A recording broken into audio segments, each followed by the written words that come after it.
You still see me on Instagram? Yeah, we still connected. It ain't running. It ain't running two accounts at one time. I don't think though.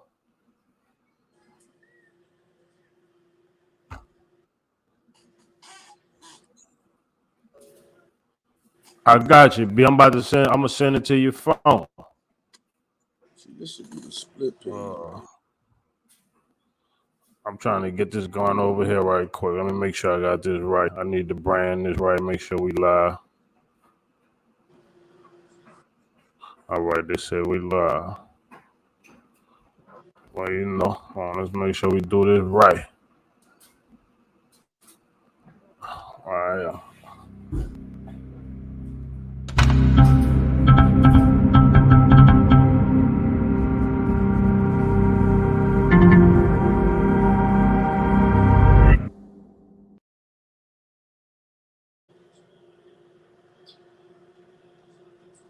Man, welcome to This Ain't For Everybody, but it might be for you. You dig? What's up, man?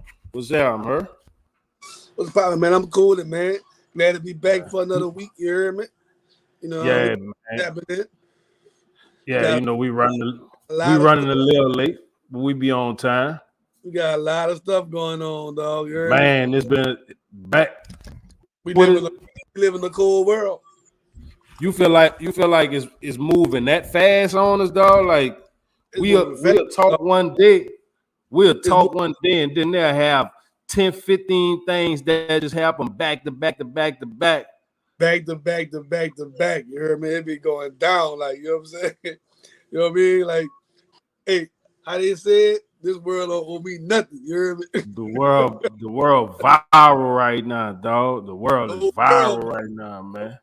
The whole world, for real. It's going down out here, like, you know what I mean? Facts, man. Shout out to everybody who tuning in on Instagram, Facebook, YouTube, Apple Music, Spotify, Deezer, whatever you catch it on, man. iTunes, whatever you catch the podcast on, whether you catch it visually, you catch it audio. Thank y'all for tuning in. You feel me? Appreciate y'all for commenting on them posts and liking them posts and all that other stuff, man. We appreciate y'all for showing love, man. I definitely see it. We definitely see it. You know what I'm saying? Like, so keep pushing, man. We growing. You feel me? We building a community right now. So it's definitely. But we need y'all to. We need y'all to do it for real. We need y'all to build this community. How we trying to build it? And it ain't just a platform for us. It's gonna be a platform for y'all too. You feel me? So, you know what I mean? Tap in with us, man. You feel me? Like, we appreciate it, man. They saying we live, but I don't see our what you call them at the top. We live. You're right. You right. All right. But it's showing me we live too. So, you know what I mean? All right. That's definitely. Well, let me see. All right, boom. I see. I got you, B. I'm bringing you up over here on the ground. And then I got to figure out, then I got to sing, I'm shooting it. But when you come up over here, B, I'm going to shoot you. There you go. B, what phone you working off? What number? Yeah, the 617 or the 66 or the 677. It depends. What you trying to text me or call? I'm about to shoot you the link so you could come on YouTube too and Facebook and all the other ones. I don't want to just lock you on Instagram. We need you on all the platforms. All right, say the 677 one. All right, that's it. I'm about to shoot you the link now.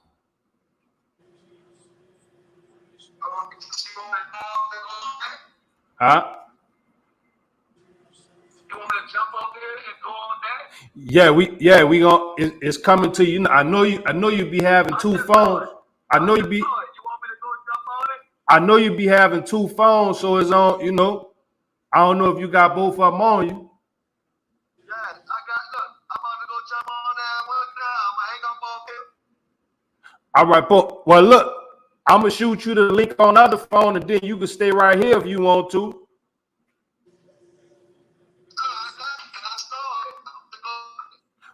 All right. I'm gonna tell you why. All right, well, so Shout out to everybody who tuned in, man. We live on Instagram, YouTube, Facebook, wherever you catch it at, man. Yeah, man, it been a wild week, dog. It been having a lot going on, man. Yeah, bro. We in Yeah. we in turmoil right now. You hear me? Facts, dog. We got a lot going on. It's turned up though, man. Welcome to This Ain't For Everybody. But it might be for you. It might be for you. If you're on Instagram, you can also go. Yeah, it's on YouTube. It's on Organized Thinkers Network. We live right now. It's a whole different setup from here. We got our other co-host Herb over there. We got Byron about to be up there in a minute. He going to lock in on that now. So definitely, we about to get into all these topics, man. Let's see what we gonna start at over here though. Where you want to start, Herb? We can start with let's start with something well, I would say positive, but Hey, let's start with Father's Day, man. You feel me? We got Father's Day coming up this weekend. You feel me? Shout out to all the fathers who there. You feel what I'm saying? Shout out to all the fathers who want to be there. Shout out to all the fathers who can't be there, right? I got a question, dog. Do you know what day Father's Day is? The actual date of it? No, because to me it changed every year. You hear me? That's crazy. Oh, like as men, right? I realized, we moving around, so we have to book in advance, right? So I got flights booked in advance. Come to find out, I got something booked on Father's Day, right? And when I booked it, just looking at the regular date, I didn't know it was Father's Day because we not even conscious of the days of fathers. Like the day that we celebrate fathers, it's not even relevant to the point that we even know the day, like how we know Christmas, how we know birthdays. You know what I'm saying? Like we not conscious of the actual date. He said the 18. He knew it. They got one person in the chat. They only had one person through the 18 up. You feel? Well, and look, do you know it because you know it, or because recently you had to get ready for it? It's the 18th for this year, though, right? It don't always fall on the 18th. I don't know. It don't always fall on the 18th. That what you say? Look, sometimes a couple times my mama's birthday on the 21st. Father's Day was on her birthday before, on the 21st. So it been on the 21st before? Yeah. So I don't know if it's the 18th or what. Like, you know what I'm saying? Like, I don't know. So what, they just made it on a Sunday? It's a Sunday. I don't know. Sunday of the month, whatever day that fall on, that's what it is. Like, you feel me? You know what I'm saying? But you already know how they do Father's. Father's Day is Father's Day probably one of the least like holidays they have. You know what I'm saying? All of them, man. All of them. Father's Day one of the least ones they have, bro. Like one of the least. Be the least celebrated, huh? Celebrated. You hear me? The least celebrated. Yeah. It may be the most celebrated is what? Okay. All right. Look, I got Big Chief says the third Sunday in June. Right. Yeah, the third Sunday in June. And Kimmy, Too Tall Thompson, she says always the third Sunday of June. So that's why it switches up, because it be on a certain day of the month. So it's always the Sunday, the third Sunday. So it does change. You taught me something I didn't know. You feel me? Yeah. I never. So wait, hold on. Wait. Time. I'm glad. See, we getting into something now. Wait, hold up. So wait, hold up. That what I'm about. So we don't have it's not an official day? Official day, no. It's the third Sunday of the month. So wow, that's great. Mike Young says the third Sunday too. Wow, that's crazy. I never knew that, no. The third Sunday. That's crazy, yo. However you fall, you know what I'm saying? The third That's crazy. Sunday. I never knew that. You taught me something. Nah, wow. That's on 25th, whatever 25th is. That's Christmas. But like, and why Christmas could be on a Friday, Saturday, Sunday, Monday. It could be on whatever day. It's the 25th all the time. But Father's Day, Mother's Day, all that changed. Nah. Yeah, all that changed. Yeah. So I didn't went on ahead and did that, and they ain't even know. Now, something else I want to touch on, right? And this for all the fathers. I'll take that back. This for all the sons and daughters, right? Grandchildren. Appreciate y'all father for living long enough to even create y'all. You know how many partners I got that didn't live long enough to even make kids or to see their bloodline live on, right? So appreciate y'all regardless to what we may have been into. Appreciate them for staying alive long enough to create you and create your bloodline for y'all to live on. Like, you know, like a lot of people be mad with their father and stuff. Homie had to survive to create you, man. That was big, like especially at this point here of life and what is evolving into and what we seeing our kids become and have the chance to become. Right. Shout out to all the fathers who survived, man. Shout out to you for surviving long enough to be here, man. Now, if you had a young hot father, you know what I mean, you probably made it before he was, you know what I'm saying? You probably got here, you know what I'm saying, before he was able to, you know, check out or whatever the situation is, you know what I'm saying? So yeah, you know what I mean? You could have had a young wild one, you know, who was knocking them down to 14, you hear me? You feel me? 14. Yeah, man. B, what happened? B, what happened, dog? I couldn't hold the signal over there. Yeah, I was over there looking for you, man. You pulled up on the screen, then I had you coming up. But it was bumping. It kept bumping. Dig, man. B said he was in the building. It was better to be able to talk to you than yeah, man. Shit, we gonna make it work from both sides, man. I don't know if you can hear Herb over there on that side, cause you can hear the phone over here, Herb. I can hear him, but no, it's barely. All right, I gotta figure out. We gotta make this work. We gotta get on the YouTube, man. I know he popped up. He just went back down. Won't you use the other phone too, B? it's dead. Fuck. He said dead. He said the other phone dead. Right. It's all too. I was in Baton Rouge today cutting the grass at my rental property, man. All my phones dead except for this one. Dig, man. Well, shit, I may not see you for them, but we were just talking about Father's Day and stuff. Happy early Father's Day, man. All the fathers, we need to be celebrating this whole week. You know what I'm saying? So, hey, it's Father's Week right now. Hey, real talk, bro. Father's Day to me ain't one day.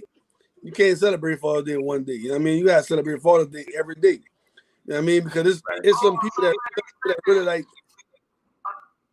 What do you say? Every day is Father's Day, my nigga.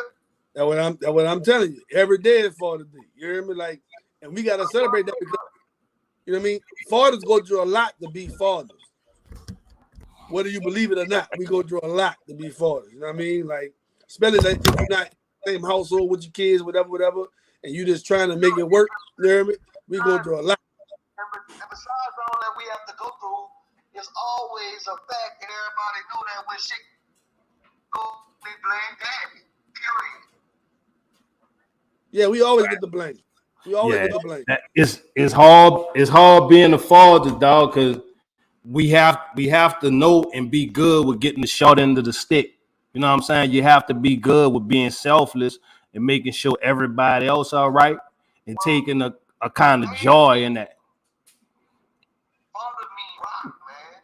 That's Facts. what my daddy told me. Be a preacher. Yeah. He told me father mean rock.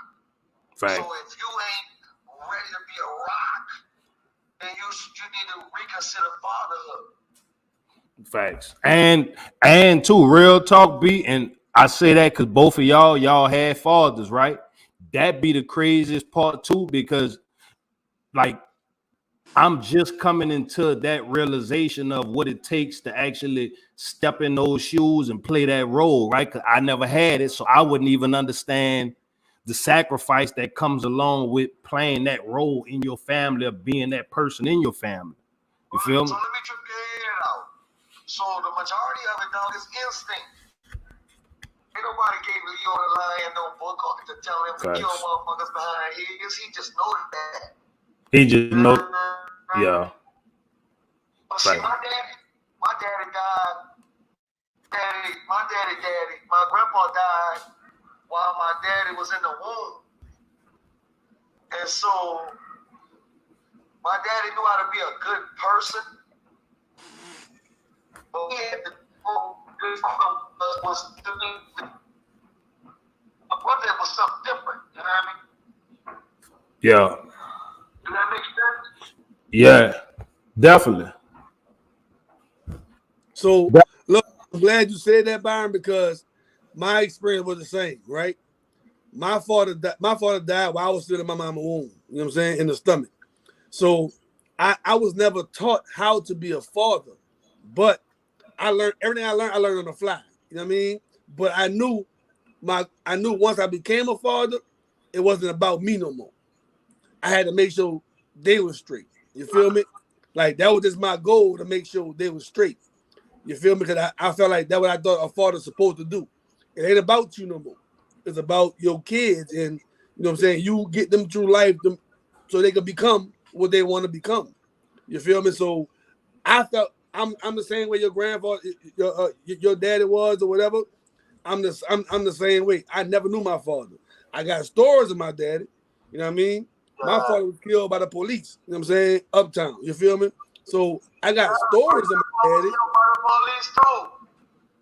Crazy. Wow. Crazy. Wow. Crazy. You feel me? Crazy. So why so many niggas got that in common? Yeah. Because a lot was going on before we got here. Like, we only see what we going through, not knowing it was a lot going on before we got here that we may not even know about or wasn't even talked about. Understand. Oh, yeah. Real talk. Thanks. Real talk. We think it's treacherous. It probably was way more treacherous. And I don't forget, back at that point too, it was more unity. When you go back and you see them old pictures with the black people with the afros and the pics with the fists, and they was strong, like they was proud to be black. They was happy to be black. That was celebrated. You know what? They tell me that black people get mistreated because our hair being locks and because our pants sag. And every time I see a video from the 60s of them protesting, them niggas had all button-up shirts and fades and shit. And I'd be like, man, you know, motherfuckers need to look at this shit and just really understand that until we stand up and say, man, fuck y'all, give us our own spot, or either give us what the Constitution say, they're going to keep fucking with us. Right. Facts. Right. And that's... Ain't none of this shit secure. Ain't no security on the planet nowhere.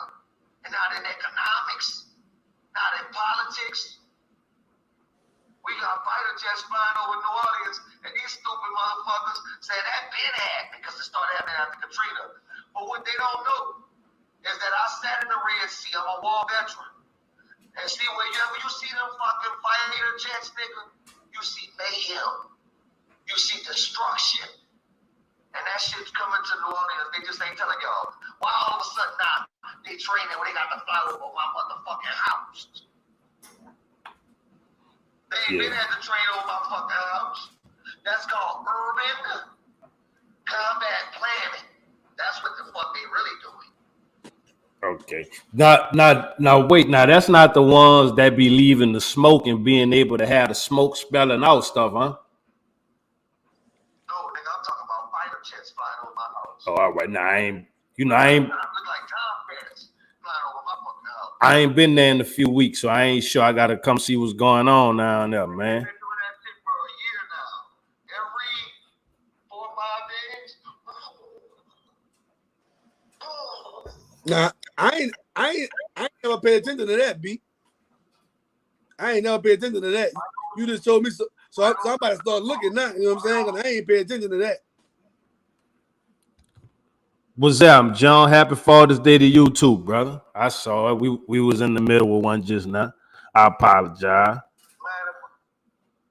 let me tell y'all something. If it wasn't for my faith in God, I don't know what I would do. Yeah, I know what the scriptures say. I know what to expect. Yeah, I saw you had a week this week, bro. I had to comment on the post, bro. I saw you in Mimes. You my partner, so you know I got to tell you, right? Only thing you did wrong was in the beginning, you overtalked Mimes because Mimes was trying to tell you what was going on, but you was like you was animated on her, and she an older lady, so she got nervous, and that's why I kind of understood she went silent, like, no, wait. Let me finish first. You my brother. Let me finish first. Let me finish. Let me tell you why. Let me tell you why that's why I got an issue.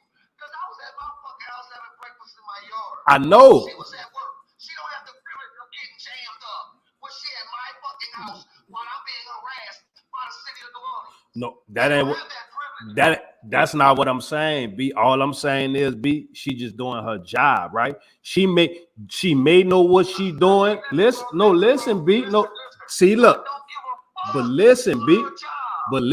That's why I said you was wrong. This part here, the same thing. We listen. Before you tell me I'm wrong, go read the fucking Louisiana Constitution. That ain't what I'm saying. I'm not talking. This not about this. This not about Constitution. I want to address it is how white people address that shit every day when that shit comes to their house. We not white though, B. What y'all should be more concerned about than telling me I'm wrong is wondering how the fuck the white bitch got 1 day instant gratification. She filed a report one morning, and the next morning the fucking people was at my house. But I know niggas who got shot. They can't file a fucking report, bro. And I understand that we not even getting to that part because first we have to finish the first part. I'm telling you as my brother. Listen. No, we don't. We never fall out. That's why. No, we don't. Cause I can talk to you. I can talk to you. I'm the same person. I'm the same person who talked to you when the camera's off, B. This me, B. So all I'm telling you is the same thing I would tell you when the camera's off, right?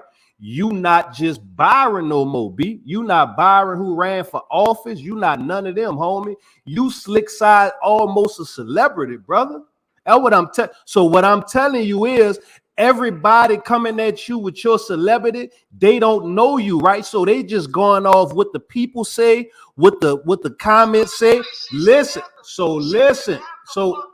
So look, but that ain't what I'm saying. What I'm saying is she don't know you, so this is her first impression, right? Her first impression is somebody I don't know coming up asking me about their stuff. Cool, look, let me look at it. Let me tell you what it is. Before I could tell you what it is, I understand that you're telling me your side of the story and what happened, but she didn't know what it was.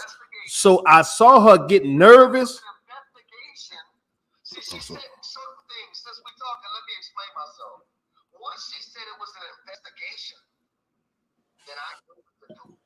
That's what I do for a living. That ain't what I'm saying. That ain't what I'm talking about. I'm telling you that along the way, I'm watching it, right? I don't know what's going on. I'm watching it, right? So I'm like, boom, cool. I'm waiting to hear what they messing with you for. I'm with you. I'm like, what is they doing at B house, right? And then I'm looking, and before she could tell, I'm not saying none of that, B. What I'm saying is before she could tell us what's going on, not you, us, because you got us live, right? You live with the whole world with you, right? And before she could tell us, but we still with you though, homie. Yes, you do. That's why we live, homie. B, that's why we was live with you, because you wanted us to be there with you, B. Come on, it's me. But what I'm telling you is I'm waiting to hear it too. I'm telling you, it wasn't because I wanted you there with me. That's because I wanted a copy of what happened that couldn't be refuted. That's still bringing us there with you. You could have just recorded it with your phone. You was live. That's different. I know what I can think. I know what I needed stated on my film. Fuck what you wanted to hear. But every time you talk, you say you also doing it not just for them, but for us. That's what I'm trying to tell you. Fuck the narrative y'all wanted to see. It's not about it was never about a narrative, B. It was about us figuring out what's going on, because you're not the only person that go through this. That's why you asked her what was happening, B. You asked her what's going on. You walked out and asked her what's going on, B. You went through that, and then y'all went through what y'all went through, and then after that, you doubled back and said, "Ma'am, what's happening?"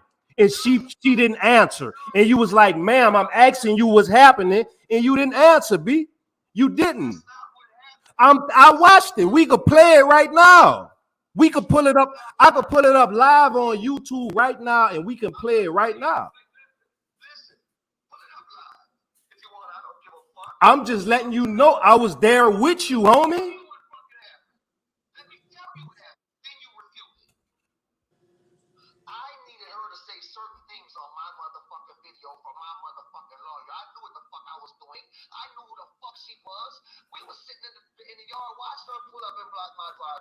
I saw the decals on the fucking truck. I just needed her to say certain things. Once she realized what I was doing, after I said I was an investigator, that's why she shut the fuck up. I know what the fuck happened when you don't really know what the fuck happened. Okay?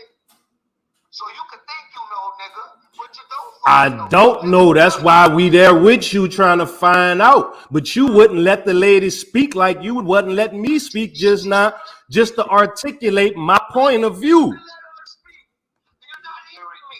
My video is for my motherfucking benefit. Once I got her to say what I needed her to say, that's what the fuck my purpose was. It wasn't to let you hear nothing. I needed what my lawyer would have told me I needed her to say on my motherfucking video. And I needed to clearly explain to her in her investigation what I explained to her. I knew what I was doing, bro. So basically you saying your moves was calculated. You was doing what you were doing to get her to say a certain thing. I had my wife go upstairs and call AAA. So they couldn't fuck with my property just in case they lost their mind. All my bases was covered, bro. I knew what I was doing. So it was a calculated move. I spared the lady and didn't cuss her out because she was a black lady. Now y'all don't never look and see no shit like that though. I didn't see the video, so I can't speak on the video. I saw it. Look, I saw it, Herb. I'm on there, right? I'm with him. I'm like, boom, they out there messing with B Bad. They pulled up to his house, right? His car, he's saying his car was hit by the city, right? So he's waiting on them to come out and do their part on it, right? They dragged their leg, so now his car sitting there. Somebody then called the people and said it's taken up. Now they saying that it's being taken. That is hazardous, sitting there in front of his door, right? They sent somebody out there to come address it. That I'm just so like I would so right. So at that point now I'm looking like, okay, right? So B asking the lady, well, look, man, why you here? Right? Boom. I see her looking. She an older black lady. You feel me? You could tell she ain't with no food. And she an older black lady. You feel what I'm saying? The same one we'll see going to the store, hold the door open for helping. You feel me? Boom. So I see her. So B not mad with her. He mad at the situation, right? So he's going off about the situation, explaining his point. He's going off explaining. He's talking loud like he's doing. Well, he's not going off, but he's doing what he's doing right now to the lady, right? So when he did that to the lady, the lady just shut down. Like the lady just shut down and didn't say nothing else. It just went to doing what she was doing, right? So, you know, B is speaking his piece, saying how he feel, right? Boom, right?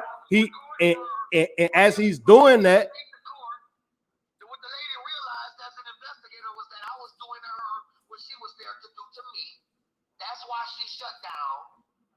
so she would. So So I saw her start to explain, and then after she started to explain, she stopped. Right, boom, and B went right, and then after, and then What you was about to tell me was, I'm just here to investigate. right. And So there was a call from 311, but I already knew that because while I was doing my live, somebody was texting me that, and I was reading it right across the top of my screen. And they had sent me the actual report that was made on me. See, y'all don't understand. I be moving, I be having multiple phones on me, and I be doing what the fuck I gotta do. I don't just be ranting. so it went to a point of boom. Mom's got quiet, and then Mom's felt some kind of way, and I saw Mom say, "I'm calling the tow truck." So I saw them fight back like, "Oh, you ain't calling no tow truck." Now I don't know what happened after that, but I commented on there, "Hold up, B, don't get too aggressive on it, like almost because she trying to tell you." Because I'm with him, I'm waiting to hear, and before she can explain, he went to like level 5. And Moms, I was like, damn, Moms was about to say everything she had going on right there. But I saw her see what was going on, and she got kind of like nervous, like, no, I don't want nothing to do with that. And she went mute. Moms went mute. Right. I know. I know. What I'm saying is when she told you calm down, because she was trying to tell you what was happening, right? Almost to the point that you were supposed to see.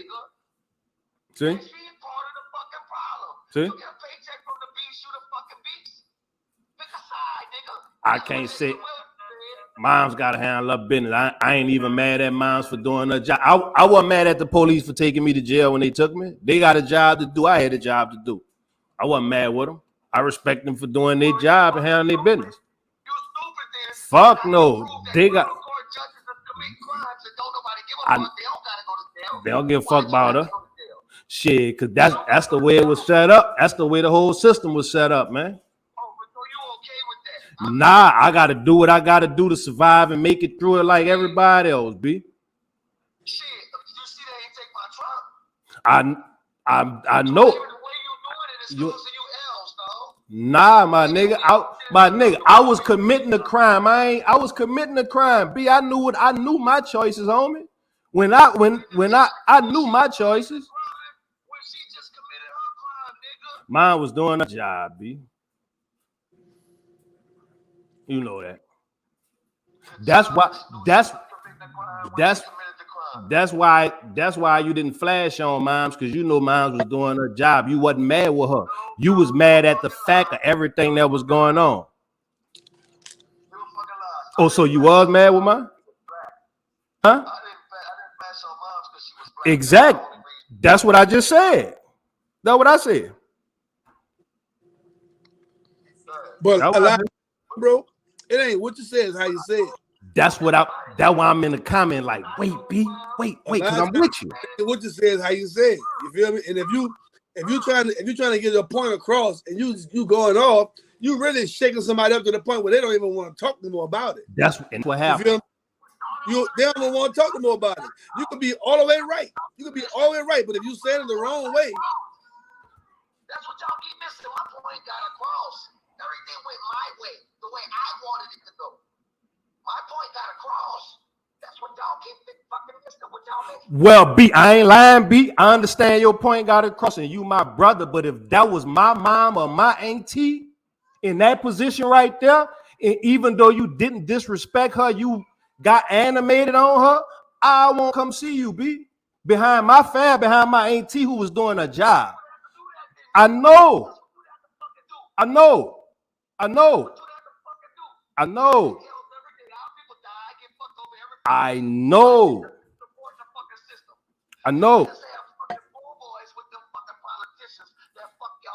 No, man, I'ma say how I feel on the situation and stand on it the same way you do.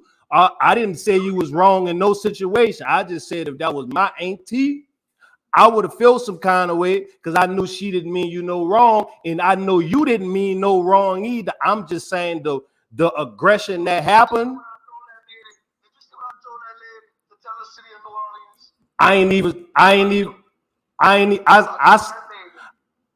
To tell the city of New Orleans that if they think they're gonna come and violate any of my constitutional rights, that we're gonna have to go to fucking war. I meant that.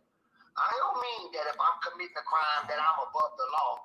I mean that I'm not gonna be taking fucking L's because one bitch that's elected somewhere decide that I got to take an L. Not happening. No, don't get it twisted. It looked weird for me to see some people come to your house about your shit. So that's why I was feeling, I'm like, hold up. It make me feel like that they picking on him. You feel me? Because they at his house. You feel me? Like in front of his car. It ain't like this is a abandoned vehicle. It just it's wrecked with 2 blown out tires. So nobody could tell me about my stuff in front of my door. So I was with him like, hold up. Yeah, this look wrong. You know what I'm saying? Because you'll pop on every day and be doing him. But I'm like, hold up. No, they really in front of his house on his vehicle. And I know he work out this vehicle. Right. My vehicle only fucked up because the city of New Orleans hit it and ain't paid me yet. That's the only reason you know I don't have no all leaks. You know my truck was running. No, good. I know. I like the truck. I know. See, I like the truck. Yeah, for work truck. They'll tell you, the little dude who changed my oil, he always said, Mr. Byron, you want something in that truck? You don't got no oil leaks, Mr. Byron. Now all of a sudden, I got hit in April, dog. You know why they ain't giving me my check for my truck yet? Because they trying to stop my dollars. Did you know that the day before me and that lady was in the video, I was in the courthouse and they broke the law and stopped me from going in there and making my money? Did you know that? Nah. So for you niggas, go watch that video. So for you niggas that want me to have an etiquette with my enemy, man, y'all gonna make me have to stop dealing with y'all. I don't give a fuck if you pick a nigga grandma to come fuck over me. That nigga need to talk to his fucking grandma. Really. So if the police that come, when they come to arrest me falsely, if they black females, that mean I don't shoot? What the fuck you mean, man? Are you crazy? I was one day I got stopped. I got stopped pulling up by my house. I had the Volvo when the Volvo first dropped. It was a newer Volvo, like the soccer moms. I'm headed home. I'm headed home, right? A big police truck get behind me. White boy in it. White boy pull me over, right? Pull me over, pull me out the car, call for backup, right? I had my daughter in the car with me, right? She was eating some beignets, right? So, as a kid, she was like 4 or something. She got beignet piled everywhere, right? If it sit too long, it ball up in little balls, right? So it's looking like back there, right? It's looking like Wizard, right? So he pulled me out, boom. He called up the backup pull up. It's 2 black females. 2 black females pull up, put me in the back of the car, boom. He in there searching. He come back with the powdered sugar. He come back with some antibiotics. He like, I got him. I'm like, I tell girl and I'm like, listen, y'all, that's powdered sugar. Tell dude taste that. Don't let him mess over me. He see me in the new car that he would want his wife with, and he's profiling me. You feel me? One of them is with it. One of them, listen, I'm talking to him to the point where I'm not getting frustrated with them because they just doing their job, right? They pulled up because they was told to pull up by their superior. They pull up, boom. Girl listened to me. She looked at me, boom. She listened to me because I'm talking to her sensible, even though I'm frustrated because I'm here for nothing. But she already told me, calm down, sir. Boom, I understand. So she's listening now. As she's listening, I explain to her what's going on, and she's able to see it from her perspective, regardless if she with the enemy. She sees it from her perspective, and she like, okay. She said, don't chill. I got you. She was a man of her word. She like, you sure you're not hot? I'm in the back of the car like, listen, he not gonna find nothing. He can't find it, and he not gonna find it. Because I got it on me. I went to jail with it. You feel me? I went to jail with what the work. I had to work on me in the back of the car. So I explained to her where she could understand, ma'am, he not gonna find it. If he could look all day, it's not in there. So she understood. She was like, look, come on, so I can roll you out here.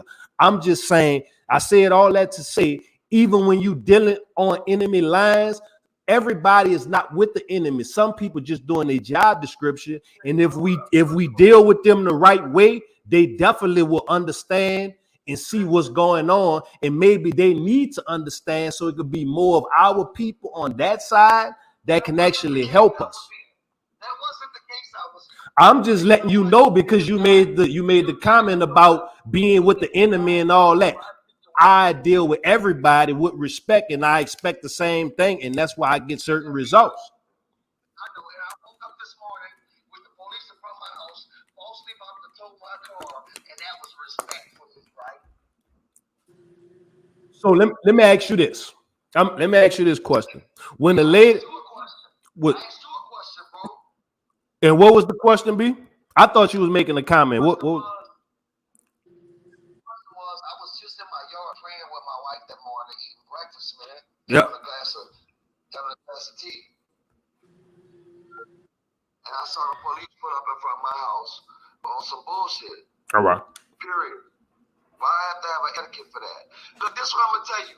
I'm glad that you're the one that I'm having this conversation with, for real. I know. Because I respect you. Same. So I gotta really take the time to answer you. Listen, bro. Watch this. See if you can feel this, because I ain't got to take all day to explain myself. I'm listening. Peyton Manning and Eli Manning turned out of this whole city full of niggas because of who they pa was. You heard me? Facts. I wouldn't debate that. I'm handling shit by my motherfucking self and winning by my motherfucking self, by the way, right? And I'm going off of a playbook that can't now one of you fucking niggas critique. Wait, time out, B. You can't keep making them broad statements like you Superman and everybody else is bystanders, because we all do super shit. But when you say, but no, but everybody else is that one cool as her. That's what I'm saying. I don't know, cause I can't say your mama was colder than mine. Like that's like putting your mama on the pedestal over everybody else's, though, B. In this movement, did they put your mama in the 300 most influential for this movement? But who that was came up with that actual? We ain't talking about baking. We ain't talking about the best mama. We ain't talking about the best role model. We talking about the movement. My mama, they said she was the coldest. They said it. Who is they? Vessel. Oh, I got it. Oh, the lawnmower. I'm gonna get it. Yes. Just give me the key. Was that in the red? Yeah, man. Well, we gonna understand that I wake up every morning to 100 DMs of niggas trying to tell me how to move and in the system they don't even know what I'm doing. They don't even know how to do what I do. That don't mean you feel some kind of way about that. Mean that's 100 people that love you and see what's happening, and if they could help, they would. In the way that they feel like they could help is to say, B, I see what you're doing. You did everything else right, but I feel like you could have did this a little bit different, and this from somebody who love you. First of all, I'm so deep in the game, there ain't no fucking way you could be talking to me and helping me in this movement. I don't need no fucking coach, homie. I don't give a fuck who take that however. If you could be talking B, how you doing, Vaughn? What's up? I saw you doing your thing, love. This is me on the outside looking in, right? And just because we may know something, we may have up on something, it's not that we can't learn nothing from nobody else to help our situation. We can't never feel like we can't learn from nobody. I mean, I didn't say that. I said that I got a bona fide playbook, and if you don't got the experience of my coach, shut the fuck up telling me what to do. That's what I said. And everybody who ever played any sports know what the fuck I'm talking about. If I can run a fucking sweep and you can't stop it, guess what I'm gonna call all game? A fucking sweep.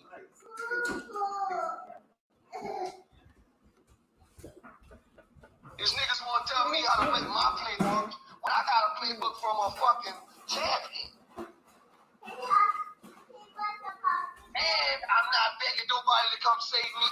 by the way. So, Never, by the way. so can I ask you a question? Mom was Moms as aggressive as you, or did she make sure she got her point across? That's my point. I always get my point across. But y'all missed it. I always get my point across. What y'all miss? I'm not taking no L's. What y'all missing? Listen, B, what I didn't miss was moms don't. I feel like moms don't know me or you from a can of paint who showed up. I may be wrong. I'm just saying as I don't feel like moms knew us from a can of paint. I feel like everybody would be better allies than enemies. Did moms walk off an ally, or did moms walk off like I'm not messing with the young kid, or because we're kids to moms? Hold up. Let me get you to understand what you missed. From the moment mom pulled up, mom was enemy. Mom didn't dictate that. I did. Exactly my point. But what I'm telling you is, as my brother, the position you in, the first thing I told you when we started is you not just be no more, B. You slick side famous celebrity, bro. So what I'm telling you is where you going and what I see in your future, make sure everybody love you the way I do, homie. We can have this debate back and forward, and people will be like, them niggas on there arguing. No, we not. That's I love you, nigga. So you can understand. Fuck people liking me. Even if that means you don't like me no more. I never said. Go ahead. Let me stop. Go ahead. All you motherfuckers watched the whole city attack my child and everything last year. I done waded through that shit, and I don't give a fuck if I wake up tomorrow with now friends but my wife. Let me make that fucking clear. I ain't in no popularity contest, and I never wanted to be an elected official. It was not a personal goal of mine. I could give a fuck. Let's get that straight. I'm just a nigga that's tired of being fucked over by white people, and I'm gonna keep running my shit till they kill me. Period. Hey. Ain't no better kid I'm gonna die while motherfucker trying to find on me. Fuck all that. Don't get it twisted. Who am I to disagree? If you like it, I love it. When I jumped off the porch and I went the route I route, when I went and ran the route I route, mine was like, son, what you doing? I'm like, I got this. I chose my path. This how I'm rocking, and I know what come with it. So who am I to disagree with, everybody route that they pick? I'm just telling you, as my partner, I gotta say it, because if I don't, I ain't your partner. If I don't say how I feel, then I fuck with you. Because if I walk up tomorrow and it's going down and you outnumbered and I walk up and you outnumber, homie, I'ma ride with you because I fuck with you. That's just like Herb, anybody I fuck with. So if I love you enough to ride with you when it's ugly, I still love you enough to be like, look, at my part, look, bro, boom, boom, boom. That's how I feel. And I love you. I feel like, I'll be real with you, dog. I appreciate that. I heard what you just said. It's hard to get a grown man to even feel like that about a nigga. So I can't just dismiss your statement. You know where I met you at. Where we jammed up at, nigga. That wasn't about me or you, right? When me and you jammed, we was at a place that wasn't about me or you. We was on behalf of somebody who couldn't be on behalf of themselves, right? But Pete Gang, this is what I need y'all to understand. And I had to say what I said today, even though they're going to say I'm wild. Because, man, I give a fuck about an election. Because the truth of the matter is, when I want to do something in New Orleans, I go study the law to see if I can do it, and I go fucking do it. Damn bitch to stop me, because the law say I can. I don't need to be elected to do a fucking thing I want to do. Really. Real shit. And so niggas keep throwing that shit in my face like it's some kind of bullshit. But I'm gonna tell you, I'm not gonna adopt no fucking etiquettes. I'm not playing the game no more. I'm 50, man. Fuck the dumb shit. And you know what? Whether a bitch elect me or not, Byron gonna have full equity in New Orleans. Byron family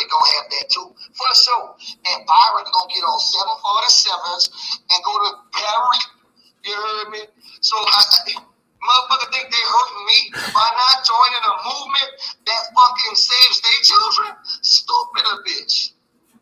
Hey, you ain't gotta tell me, man, the name of my movement, Organized Thinkers, man. So I definitely understand, my nigga. It's definitely a fight, man.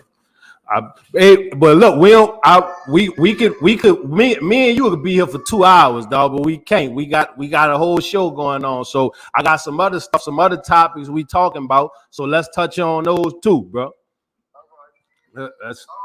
Let's see what else. Boom. All right. Let's talk about. We talking about DC Young Fly misfortune, man. You know, it's a lot going on, right? It's 5 or 6 different things all rolled up into one. Because first we can touch on women not being happy with what they already have and feeling like that they have to do more for attention that they don't even want a lot of the times. So listen to me. When I heard about the reason things happen, the BBL situation, all that kind of stuff, right? Yeah. When I heard about that, and Charlotte was already a beautiful girl. She was attractive. Now, you want to get your body enhanced, that's cool. Do your thing. You feel me? A lot of times I don't feel like you need that to attract who you want to attract or get the attention that you may be seeking that you're really not seeking. I don't feel that's necessary because women have the power already in itself. I mean, you can go find the ugliest girl. You can't tell me the ugliest girl can't get a man to come poke on her. So, but you said something I won't touch right quick. You said they have the power, right? So imagine them having that power, right? And then they feel themselves lose that power. I got that. And they can look at their body and say, what's the reason that I don't have the power that I once had to dictate what I used to dictate? And then they look at their stomach and they look at their legs and their ass and their titties and like. But you saw Shawty? Shawty was still young. She still had the power. I know. She still had the power. You feel me? No, but she did. Most girls do that for fame, whatever, to get on somewhere or whatever. Because they feel that's what they got to do to get on. Right? Yeah. But the most beautiful woman is a natural woman in herself. Wait, we got it. So B, you may not. I know you be doing a lot. B, you know who DC Young Fly is? Yeah. All right. Well, his wife, they just had a baby. How old you think the baby is, Herb? What? The new baby, maybe like 6 months, 3 months. Well, they got 3 kids. Well, they have a brand new one, so the baby may be at least about 6 months, about 3 to 6 months, right? Okay. They just had a baby that's 3 to 6 months. She went to go and get a mommy makeover, and she died in the process of getting the mommy makeover. You feel me? Well, why does that shock you? Same thing happened with Kanye mama. I know, but it seemed like the one with Kanye mama, it didn't really hit like when you see like girl is like on the scene, like you feel what I'm saying? DC on the scene. I want to say she a wilding out girl. So I know she had some of that. Kanye lost his mind. You should have saw. Kanye lost his mind after he lost his mom. He did. He ain't been the same because he don't have that same support system around him. You know what I'm saying? Why do you think a lot of the women feel like that they have to go that route? Are they competing with other women on Instagram? Are they competing with women in real life? Are they not happy with themselves? You said it what it is. That Instagram make you feel something totally different, bro. That Instagram make you feel like you inadequate with what else going on out here. And you don't really need that. You know what I'm saying? You find your niche. If you look at Instagram right now, it's nothing but girls showing their body. Nothing but girls showing their body. And some girls starting to feel like if they can't show their body, they can't compete. So watch this. Watch this. First of all, it is my belief that if your woman don't feel beautiful, that's your fault. That's your fault. That's your fault. Yeah. It's your fault. And it's your job to make her feel beautiful. It's your job to make her feel beautiful. Oh, wait. Stop. Wait, stop. So let me finish my point though. But you have to find that woman complete already. You can't build her. She got it. Especially if you fuck with her. Cause she still have to have some kind of self-confidence with herself too. And so I said that if your woman don't feel beautiful, that's your fault. But this is what I do want to tell you. Just like Black America is in trouble with all these niggas running around here shaking their ass like women, we also in trouble with all these sisters that are so far from their naturality. Since we talking about BBLs and shit, you know, after a woman take off all the fake shit from New Orleans, what do she look like for real? I know, I know. And so I want to say this: my grandmas, my mama, you dig, my wife, and my daughters, except for this new baby that went to New Orleans public school and now just loves weave. You heard me? You know, all my people in my family natural, man. And so I respect that in a woman. But I will tell you this. Hey, my girl gives. Hey, keep going. My girl told me give you a thumbs up. She came, stuck her head out the room and said, "Give B a thumbs up for me." So my girl, something love. She appreciated that. If Black nurture can't love itself, if it can't love itself, it can't pass on the trait of nurture. You heard me? But don't get me wrong, I want to be clear. Mama D, back in the 70s, would throw a wig on her head when I was 5 and fall in the Zulu ball. Yeah. But she ain't wear that shit every day and had glued and stored in her fucking head. And, you know what I'm saying? And can't go to the store because the weave ain't right. Yeah. Hey, B, she got right. She got right when it was time to get right. You know what I'm saying? Yeah, man. Yeah. No. Yeah, she got right when it was time to get right. I'm gonna go get right. Go back to me. It was just part of a costume. Mama would have on costume jewelry, and she would have on her finest shoes and ball gown, and it was some Cinderella shit. She was playing a game. Yeah. It wasn't her real life. Word. See? And so this is what I want to tell y'all. I can't go too much in depth because my little girl wouldn't appreciate it. Okay. But I had some battles this year in my life behind weave.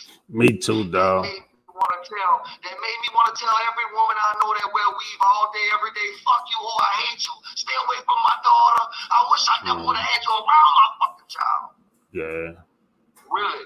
Yeah. No, B, know what's crazy? I went through it too, and my daughter, she might not like me saying it, but I'm gonna say my daughter at the point she may have been 14, 13, and she wanted the weave, right? She wanted it because everybody around her had it, so it kind of was like a rites of passage almost. You feel me? But I wanted the BBL. And I couldn't. The BBL, and everybody else getting it. Let me tell you what that really is. That's these hoes that forgot about nurture, that ain't teaching these little girls how to comb their fucking hair for real, and just go and put that pop that shit on their head so they can have that shit on it for 3 months and don't have to take care of the fucking child. But I can't be mad though, because they do the same thing to their fucking head. And shout out to everybody who had to sit in the room with them same women with that weave when they wanted to wear their real hair, and they cried about it because they couldn't use their real hair no more, and they realized that they had destroyed it and it was going to take a while for it to grow back. But some people do it because they don't want to have to deal with their regular hair all the time. You put the weave in, you can just go, pop it in and go. You know what I'm saying? You put it in, you pop it in and go. Go about your day. Shake it up real quick and it's good to go. You know what I mean?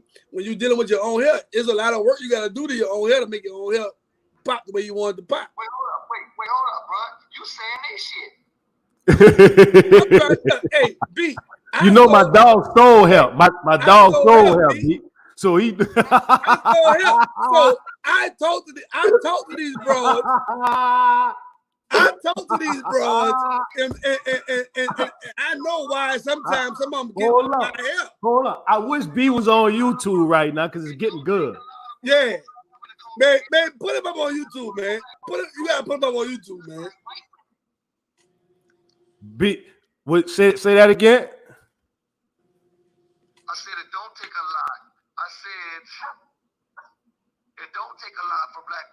their hair. It takes a lot for black women to comb their hair so that they can look like white women. If black women just if we went natural and they did their hair like how you do it every day in Africa or everywhere else where they don't have perms, then it wouldn't take that long. But no, well, like B, I ain't gonna let you knock my hustle. That nigga shaking his head agreeing with you. I ain't gonna let you knock my hustle. You hear me? You ain't about to knock my hustle, homie. I love you to death, you hear me? Hey, if y'all want by the hell out of your boy, you hear me? Yeah. We gonna get it right. You want the wig, the weed, however you want it. I got you. Whoever you want to look like, I got you. Yeah. They came me from school one day and said to cut all her fucking hair. My wife got a bush right now on her head, right now. Yeah. So I ain't talking no shit I'm not living. I got tired of waking up and itching from Yaki in my fucking bed. I ain't deal with Yaki, though. I ain't deal with Yaki, B. I ain't deal with Yaki. Animal on the planet. I ain't deal with that Yaki, B. He said he ain't deal with that yak, B. He said he ain't do the yak. He said he ain't do it. Hey, you got some valid points though, B. You know what I'm saying? And too, I'm glad you said that, and just understand, y'all love, man. People appreciate y'all. Sometimes the love may not come from where you want it to come from, but you definitely love, man. You know what I'm saying? Like, love yourself and what come with you, because we can't get another you from nobody else. You have the only traits that you have.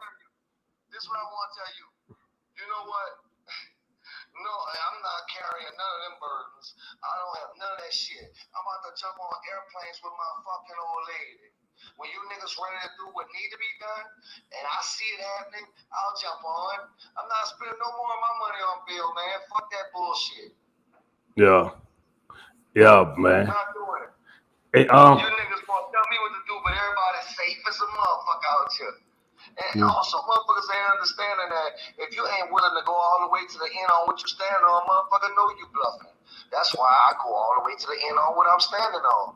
Yeah, no, hey, one thing I'm the first one to give you the same person you was when I met you, man. You ain't changed one bit, man. I don't expect you to. You know what I'm saying? So definitely, man. I just I want to tell you something, bro. What's that? Listen to me.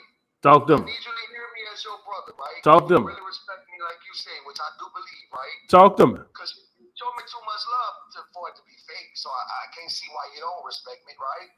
So this is what I want to tell you.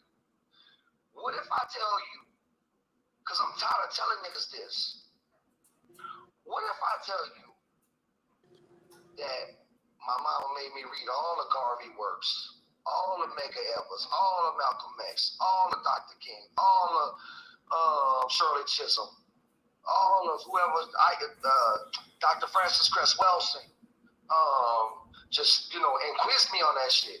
What if I told you that after I did that, she then made correlations to her perspectives on life and made me see how they were real, right? And what if I told you that, I just want you to understand that my statements don't be cocky, bro. Do you think that the white man army let a private walk up all the way from the fucking out the gutter, out the fucking foxhole to tell the general which way he thinks we should move next just because he's in the foxhole? It don't work like that. So nigga gonna have to off top respect who the fuck I am, period, when we start any conversation about the movement, man. And when they show that respect, then I can hear whatever they have to say. But it better be based on real shit and real experiences and the real works and heuristics based on my elders, or else I'm rejecting that shit.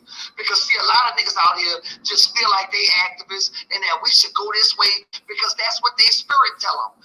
And what they don't know, because they never read Garvey or X, is that them niggas already had tried that. And we have reasons of and reasoning of understanding why certain shit don't work already and what you can't do and can do and how it's best to move when you really grassroots. So they want to jump up now, be grassroots, and start as the manager at McDonald's. Fuck the fries. But they the master, but they don't know how to fry a burger. So when the cook said he quit, the whole McDonald's shut down. You hear me? Yeah, I'm with you. So listen, a lot of people think I'm rogue. I'm not. My elders live in different cities. When you just saw me go to LA, I can't even tell you who I went to see because they would get upset with me. And you were down the street from the restaurant too. You was a block away from the restaurant, dog. But listen, I need you to understand though that my elder, and she might be watching. And if she ain't watching, she'll definitely see this. The one I went to see in LA. Yeah. That is a world-renowned psychologist, celebrity clients. You hear me? Okay. Byron don't just run around crazy. Byron ain't just doing what Byron want to do. That's on the West Coast. And that's just one of my mamas on the West Coast. On the East Coast, I got mama.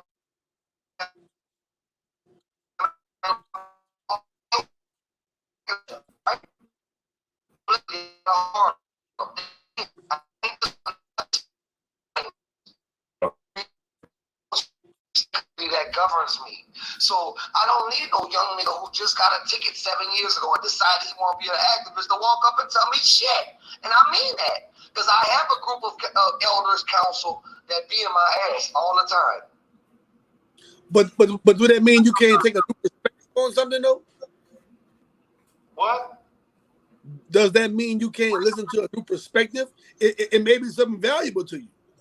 Just because he knew don't mean he don't have to come to the table. Where you got to give me your perspective. You know where you got to give me your perspective? On the front line, my nigga. Fuck the Monday morning quarterback shit. Right, yeah. I'm not saying he ain't supposed to be on the front line. What I'm saying is, so everybody in my city, that's really on the front lines with me, they'll tell you that they call me and we talk and they tell me shit all the time. Okay. But it ain't but about 10 of us that's really on that level. Them 10 will tell you they be on my post, they like shit. They real activists just like me. People see them and they not all about a stipend. And you see them on my fucking post, liking my shit. The rest of the motherfuckers in the city can't tell me shit about activism. They didn't even know Oliver Thomas was stealing until I told them. They didn't know the mayor was a Jezebel until I told them. Then after I told them, they denied me, and Lee Zurich had to tell them. I mean, you know, I'm not finna play so I'm glad you said. So while we on those type of topics, let's segue to the next topic. The next topic is, how do y'all feel? B, I'm gonna ask you first because I know I feel like you going through similar things with the people in your constituents, right? What do you think about the Trump indictment? I feel like they're doing that to slow down him getting reelected. But what you think? So, first of all, let me say this. I'm gonna go into theory, but my first gut answer is fuck the devil. That's one less bitch I gotta worry about. But Trump was right on a lot of shit. Trump knew they was about to overwhelm the border. He remind me of you in a lot of ways. Well, let me tell you what they did. They stormed the fucking Capitol, and mine is not to have nobody get shot. So Trump got powers I don't have. No, I mean from a perspective of he point a lot of stuff out. He say was on his mind, and a lot of people don't like him for that. But can I tell you something? So since you want to point out the comparison, or I should say the similarity, right? Let me say this then. It's much easier to do that when you're a white boy and you're a billionaire than when you're a nigga walking the streets. Yeah. So I think that Trump got sense. That's why he invited certain rappers to the White House. Yeah. He was mimicking. I feel like he get a rough rap sometime because a lot of people on him from the actual perspective. The same things they use to make people hate Trump is the same things they use to make people hate Ye. And it really was the media a lot of times. Honestly, a lot of people want him back because things weren't as bad as they are right now when he was in office. I feel like he a businessman. I feel like he used a lot of the antics and all that for shock value, but he really just a businessman that's trying to get to the money. And if you with good getting to the money, he with you too. I feel like he let more people out of jail than Obama did, and Obama was black. If the key for me to be able to get anywhere in life is for me to be able to play a complex game that can't nobody really see what I'm doing until it's done, then that always leaves the ambiguity for me to say fuck everybody and steal all the loot, dog. So no checks and balances provided with that type of movement, and that's why we see what we see. Me and Trump not alike, because see, Byron don't have no bodyguard. Byron stand a 7 wall. Byron got to be responsible for everything he say. Byron can't ever elevate himself with a socioeconomic status, and Byron is not white patriarchy. Byron a warrior. Trump is a fucking mercenary. It's a difference. Now, he's saying what he need to say and got bodyguards to make sure you can't do him nothing. I'm saying what I need to say. I'm dealing with it every day. That's the difference I want to point out. Yeah, in fact, it's because of the first thing you said before this conversation started was the front line part. You on the front line. Yeah. Ain't no nigga say this. You know, you feel me? What you think about the indictment, Hurt? How you feeling? You know what, man? I when it comes to them, bro, I really don't know. Because it's all games. I think they scared. I think they scared he gonna get elected, and they using all their resources to slow it down. But let me tell you this: if Trump is able to run, there's nothing stopping him from getting reelected. No, he's already running, but that's why they're indicting him. Because I don't not B. Maybe you can answer this: can he run as he's actively indicted, or do he have to step aside because he's indicted? Well, yeah, I don't think he can run under indictment. But what I will say is this: let's not just speak vaguely. Let's understand what's really happening. We know that the Bible Belt, we know that Florida, we know that the ignorant Republican and the rich one love Donald Trump. They do, really. And so we have to understand that who's attacking Donald Trump right now is the core liberal Democratic Party that's about the gay flag and the sanctuary city. They're doing that to protect the rainbow and the immigrant. Trust me. Okay. So that's what's happening there. Okay, you're right, because that agenda getting pushed a lot right now. So what they feel like he's going to go against that agenda. So look, don't you see that they mocked him, they scoffed him about a wall, said he was crazy. And as soon as they got that Republican energy out of the fucking office, they made sure right now with Biden that they got that agenda off. And they used a black vice president female. Yeah, and we ain't seen her since. And wait, immigrants pouring in everywhere. But when we seen the Haitians try to come in, we seen white people on horses with whips. Right. And then they gave Ukraine so much money that Ukraine kicking Russia ass. First of all, let me say this. Afghanistan beat Russia. Ukraine beat Russia. And somebody else in the history, a little bitty motherfucker beat Russia. Russia need to stop having wars with motherfuckers. so Russia whoop his ass. But what they're showing is the weakness in Russia, because Russia can't be as powerful as everybody thought they was. Remember, at one point, everybody was scared of Russia. Everybody was like, Russia got nuclear weapons, they got this, they got that, they got whatever. But all the entities is beating Russia. True power is in the people. And so, just like democracy ain't perfect, neither was communism. But at one point, in the development of civilized nations, at one point, Russia, communism served them well. And they had their people online and ready to die by the tens of thousands. Mm-hmm. But they didn't have bread lines and shit. And when communism fell and they went to democracy, they went to a hoodlum government, man. People don't understand Russia is corrupt. Where you going? Wow. I don't have it, baby, on my dresser. The key? Yeah, listen. Let me tell y'all something. Malcolm X made a famous speech one time where he said in was going to become out, up was going to become down. And the same people who are tormented will become the ones accused of being the tormentors. Wow. Damn, people. And that's where we at. To where I have somebody who I know love me and respect me in easy money, right? Who he says that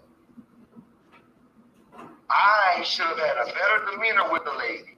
Even though my wife was standing right there and I'll tell you that I didn't cuss her at all. And yeah, I was adamant, like I had a right to be, from being harassed by the city.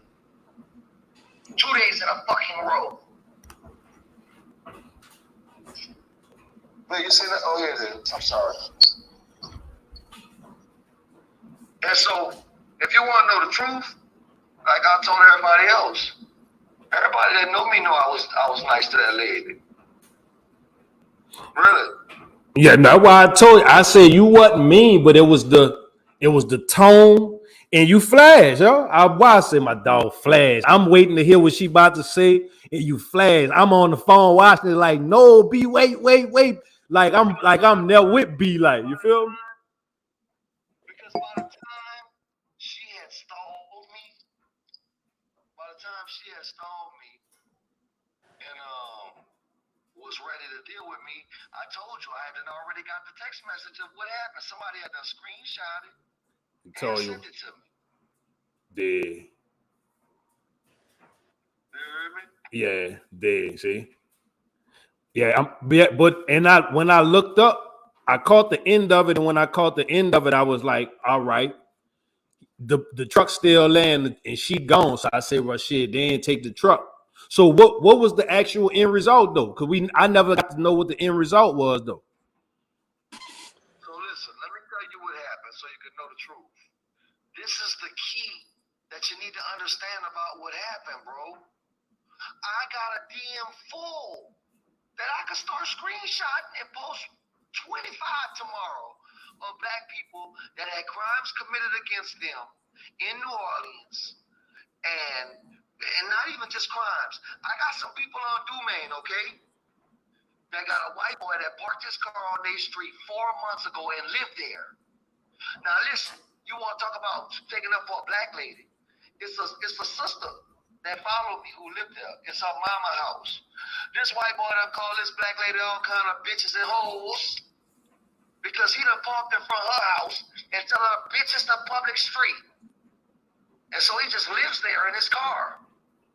Right? Yeah. They done called the city multiple times to the police. They can't get the police to do nothing. But the police could come in front of my door and harass me clearly in front of the whole city. And I'm supposed to have an etiquette to that because that's because of your celebrity though. That's why. And because of your celebrity. And that let him know that what he's doing is working and is reaching certain points where they're feeling the effects. I never said you wasn't a victim. That's why the first thing I said was, we with you. Let's hear what's happening so we could know how to attack. I ain't know you knew how to attack and you was playing dead on them. I'm like, man, they on beat. Let's figure out what it is. Boom, he got us there with him looking so we can actually know what's going on. So it's not like it's happening to him on the dark back street. You feel me? Right. Because I respect you, let me tell you this. This is what I want you to know. And it's the real truth, bro. I go live to protect myself. And when I say that, I don't mean just document. So, bro, You know, nigga tried to blow on me the other day and say, nigga, you was a nerd at St. Aug. Nigga, you had straight A's. And I said, yeah, bitch, I did. Good. And You so what I spoke. want you to understand is, wait, listen. What I want you to understand, and this is what black people on here know about me, and that's why they don't listen when people talk that shit. When they call me with what done happened to their child at the school, at the jail, whatever, I see the paperwork, the real paperwork, right? And I go study every fucking ordinance discussed, every guideline, every bylaw, and I search that shit till I find where they fucked up. And so when I step out, they say I'm everything, but do they ever say I'm lying, bro? No, fact. No, I tell you, I told you ain't lying. Yeah. And so this is what I want to tell you. Nigga got mad at me because I wanted to take a fucking Patrick Henry stance. You know what? The founding father, Patrick Henry. Now put me on. Founding father. That motherfucker said, "Give me liberty or give me that. Death." Yeah, all right. I remember that. He was a forefather. They say he one of the greatest Americans ever. And he wasn't threatening nobody. So why the fuck when I say it, am I threatening some fucking body? Nah, cause moms guys, I saw moms like get nervous. Like I saw it. But it don't matter. Because even moms herself said I didn't threaten her. If you go watch that video, what you gonna hear me say is you go tell the fucking city of New Orleans. That's what I said. It's on the video. It can't be erased. I said, go tell the fucking city of New Orleans. That's what I said. It's the truth.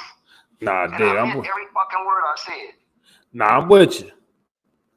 Yeah. You ain't wrong. You ain't wrong for defending your shit. I don't get it twisted. You're never wrong for defending. That's your shit. I swear to God, listen. If you, my friend, really know this, that I wouldn't be talking all this shit and lying. It ain't my opinion that the city owed me for the truck. The police that wrote the police report, that gave their driver the ticket, they at fault. Yeah, that ain't my opinion. That ain't nothing I'm making up. Way in April. You heard me? Yeah.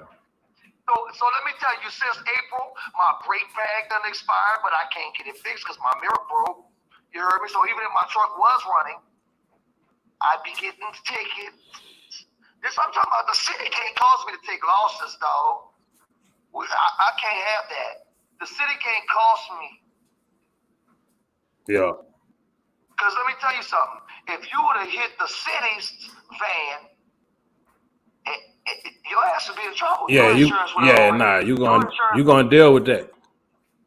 Oh, you gonna ain't no getting away from that. You definitely gonna deal with that. You gonna deal with it quickly. ASAP. Really hard. ASAP. I'm glad you gonna deal with that shit quickly. Yeah, for real. They're not even playing with a nigga. Or just if you don't believe me, just be late on a fine. Be late on a city fine. I bet you they come take whatever you were supposed to be paying for. Be late on a court fine. I bet your ass get an attachment. Yeah. For real, so that's dog. That's how I'm feeling. For real, B. I'm with you, dog. It's just like you walk into the penitentiary tomorrow in Angola, right? Yeah. You get sentenced to 40 years. Now, I'm picking on you, Easy Money, because I know you're a humble dude. What's that? Tell me. What's that? So you walk into the penitentiary, right? Yeah. Buku niggas in there killers. Yeah. But a nigga named Twan that weigh 80 pounds and he's 5 feet tall walk up to you and tell you his bitch. What you gonna say? Well, I be having the complex, right? So, and it don't be nothing against nobody because I got friends of all races, but I may have got into it with a Caucasian dude before.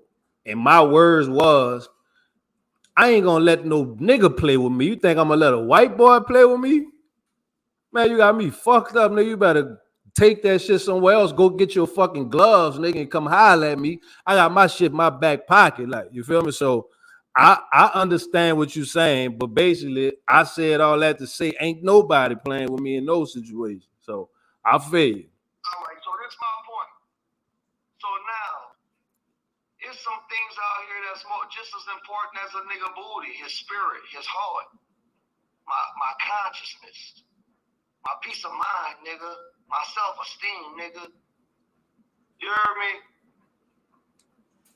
Word. I sent a direct message. See, New Orleans was so stupid. They didn't even, so you see the video been shared 1,000 times? No, I caught it when it first happened. I caught it early and I ain't catch. But that's a good thing, though. That mean the word out and spread, no? Well, my point is some videos I have go viral in New Orleans and some of them go viral across the country. That one's going viral across the country. Okay. That's a good thing. And it's because people are tired, man. Yeah. Yeah. Nah, for real. Nah, for real. Nah, for I don't have no fucking etiquette, and you motherfuckers know that I'm the fucking record king. And y'all bold enough, the manager bold enough to let the motherfucker come to my door, man? Are you crazy? No. I feel you. But what I know it, that's why I had these conversations with you, because I know you, right? And that's why I tell you, because I'm like, I know you cameras off. I don't be wanting people to get it misconstrued with what they see, and then you get the wrong type of energy, because you gonna get either one of the other types of energy, love or hate, one of the other, right? Me knowing what you stand for and what you mean, and knowing you mean well and the things you want to do, I'm just like, I need to make sure that my brother get all the love he can, because he already fighting the uphill battle. So we have to make sure his shit right. I'm the nigga call you behind the scenes telling you, nigga, you need to run for mayor. That's me. I ain't telling you that I think we need to do this, and that, and I think you got a shot. I don't give a fuck what nobody say. So I'm always be on you because let me say this. I'm on you because you may not see it, but from the outside looking in, yeah, you may have ran for a public office before, but the office you in right now and where you at right now is way bigger than the mayor and all them, because you ground level, you front line, and people notice that, and they rocking with you. So I just want to make sure everybody rocking with you and don't get your message or what you stand for misconstrued. So listen, I'm glad you just said that. You made me cut my camera off, because what I need you to know is you just said something key. The only people that get it misconstrued are the ones who that don't know the works. Facts. The ones who really in the Facts. street, they know. Facts. The ones that's really in the street know me, bro. Yeah, you know, so get mad at me because you can't pay me not to tell the truth. Can't do it. I'm not gonna let you. That motherfucker know that about me. Facts. And so what happens is niggas in New Orleans who think they somebody. Excuse me, baby. I'm sorry. I had to turn on like what's it? Hey, Red. New Orleans too big. Yes. Oh. Easy money say, hey, baby. She said, good night. Good night. So, look, bro, this is what I was about to say, though. Like, niggas have to understand, man, we could control where we at right now if we just started a fierce campaign of making niggas be accountable for their actions. You see how these niggas want to loke up and jump on me for saying shit that's real? Telling the truth can't never be fucking hate. Facts. I said, man, Larry Morrow mama is a sex worker. Man, be you dirty, that slow down. I said, why? She's a sex worker. I didn't think she a dirty, funky, blah, blah, blah, blah, blah, blah, blah. I said, she's a sex worker. And she is. Why is that a fucking problem when a nigga tell the truth? Yeah. But Keith Carroll told motherfuckers that he owned my house. But yeah, ain't nobody checking him. That house getting evicted, remember? Fake running rampant, dog. Yeah. For real. Check it. That's what I'm doing. I'm checking it when it comes to me. I ain't going to fight nobody else's battles. And rightfully so, I could argue, man. I was in my house when the police came up with me that day. Yeah. I wasn't at nobody's house. I wasn't at the courthouse. I was in my house where all the bills paid in full. You heard me? That one made me stop and look. That one made me stop and look like, hold up, he at his house. That's why I'm like, and I know the truck, so I'm like, hold up. Why are they on the truck? What the real point that y'all should understand is that the little restaurant, the Pagoda, down on Bayou Road in Dershowal, they the ones that called and made the report on me. Some of their employees, right, that live around here. And what I'm trying to show y'all is they gave these fucking meth smoking ass, cracked up looking white holes 1 day gratification that came to get my shit. But niggas from New Orleans calling the police, telling people trying to kill them, and can't get nobody to come help them. Now, do you hear me now? Yeah. The truth of the matter is, the restaurant down there operating and paying the price of trash for a residential, when actually if they paid for a business like they're supposed to, they'd have to pay way more. Why does that matter to me? Am I bothering somebody else's business? No.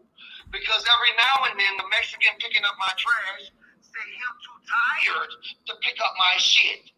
But he don't never say that to the commerce, the transparent capitalism down the street. That's really supposed to be getting a business account anyway. Now, do you hear me? Okay. All right. So that was real. So that's how they wind up there in the first place. Somebody called them. Yeah, it was one of them hoes. Trust me. I know this because they came on my thread and tried to fight me, and I blocked them. And then one of them came in my DM. And so I just was like, fuck y'all. And then the next day, a complaint filed against me about trash piling up in my yard, which is bullshit. Everybody know that the trash only be there for a day, then I process it and take it to the scrap yard, right? But I can't do that because the city hit my truck. That's the real truth. I can prove that. That ain't no opinion. So you actually got him to leave the truck alone, all right? Yeah. All right. Well, that's really the best thing, because that's how you make your money. I know that was your baby. You ain't heard nothing else from him about it? The truck really ain't even operable, man. I'm waiting on a cash out, bro. Okay. Really, they could come and have a truck after they pay for it. Okay. Big, man. Get the truck and handle your business, you hear me? Facts. Yeah, nah, it be a lot going on, man.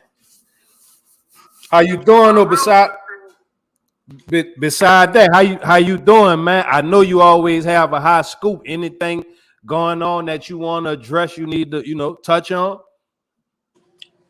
Yeah, I currently am getting ready to get some equity for the black students in the New Orleans public school system. I figured out a way to combat some of the shit that's happening, and I'm asking everybody that if they want to, if they've had experienced any problems with their children in the system and they want to get some justice for their children, I figured out how to do it. I need them to come in my DM and make me aware of the situation and exactly what's going on, and I'm gonna tell them how we're gonna approach helping their child. Okay, so for everybody listening, he said go in his DMs and hit him with a DM, and he'll address you as soon as possible. Yeah, it don't take me long. So really, if you really want to get to me quicker, www.racismregistry.com. That's what I've been doing lately. If you log in there, I'll get to you quicker because I get an email, and so does two of my sisters and an assistant. www.racismregistry.com. Yes. And just log in, let me know what your issue is. Sign in, give me a brief statement, leave your number. I'll get back with you. Hey, all right. And B, look, I got a bunch of resources. I wish you would have came through. I was trying to plug you with the fam while I was gone when you was here, but you was moving and I was moving. But we got resources that we can help with too, like the food program and things like that. So let's definitely get more. We gonna be together anyway. We gonna get together when I get down there. But yeah, we gonna definitely tap in.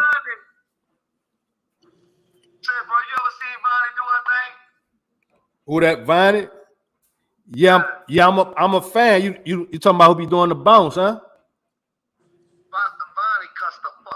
Yeah, man. New Orleans legend, man. Let me tell you. Living you legend. know what? This is what I want to tell you. And I swear I don't got no complex. I'm man enough to say this. You know, you'll look at a woman sometimes and you'll be like, I handle that. You heard me? Yeah. Bro, the first time I seen Bonnie with them heels on dropping to the floor, I said, Bonnie need an NFL lineman, nigga. She needs something built for that. She needs something built for that. Bonnie be to hurt a little nigga like me. Yeah. And I ain't put myself down, I ain't talking about the sexual part of it. I'm just talking about she can move like damn.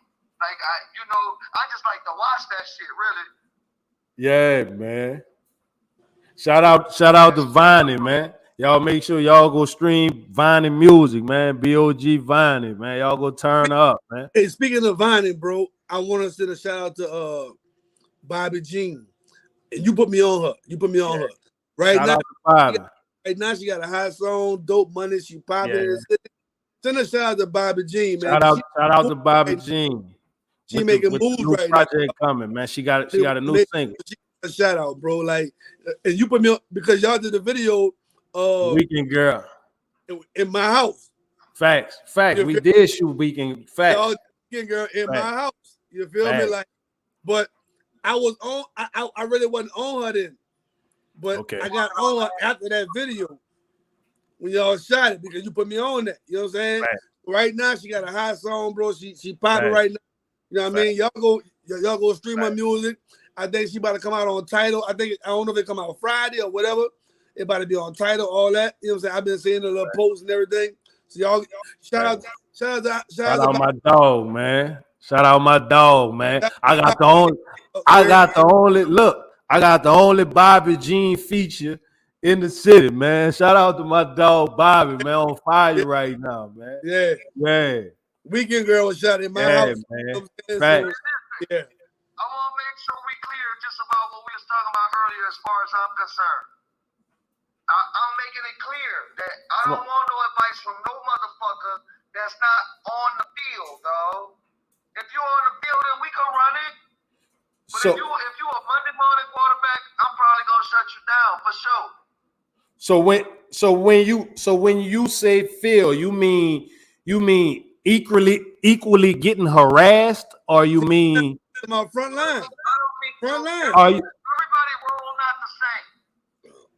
I don't mean equally harassed. I just mean listen. All right. How I know Noonie Man? I've seen him at events. I don't know. You know how I know Kim Ford? From seeing her at events. People who I see steadily in the fight. I don't be at their house. We don't have sleepovers, nigga. I see them at work. Okay. So basically you saying if a nigga see you in the belt fighting, don't help you help the belt. Help the belt.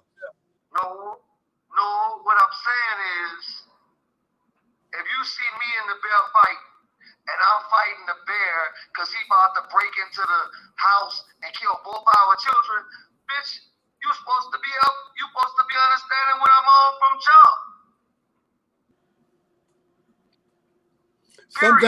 Sometimes it ain't about help the belt. Sometimes about help me get the belt out of here. You hear me? Sometimes about help me get the belt out of here, my nigga. Cause the belt causing drama. You hear me? Yeah. Somebody help me get the belt out of here.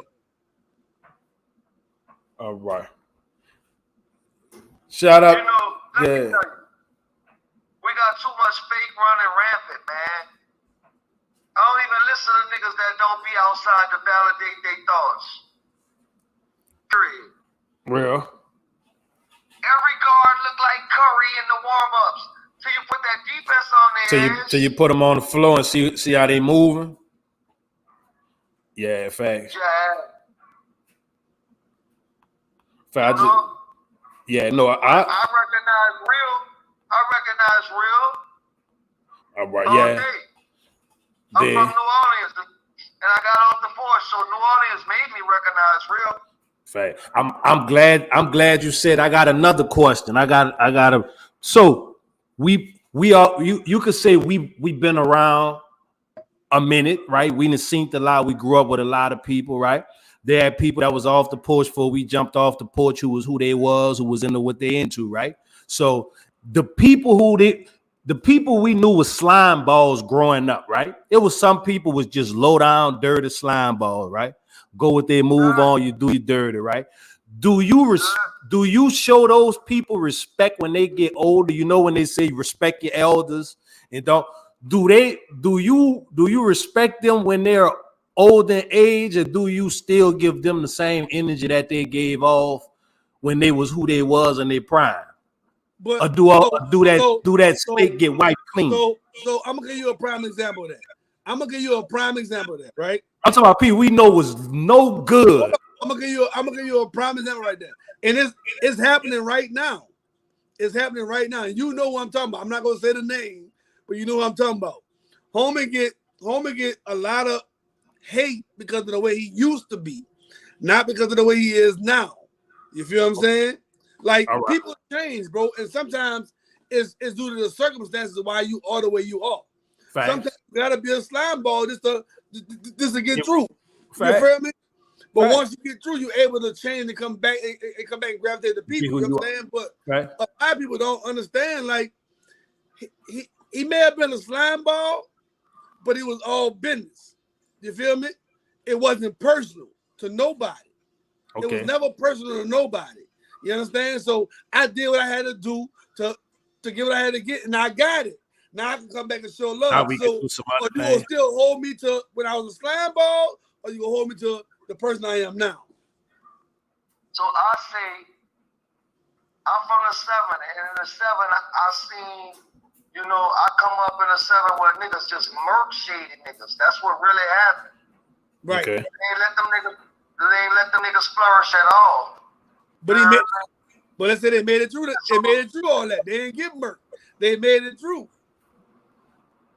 Yeah, and so all right, and so a couple niggas did, but the couple niggas I know that did in the 7, niggas still waiting to kill them though. And they know that. So that means you double back around when you 65 trying to come live your elderly years and be a good one, but you knew you was low down. Just go ahead and stay where you at.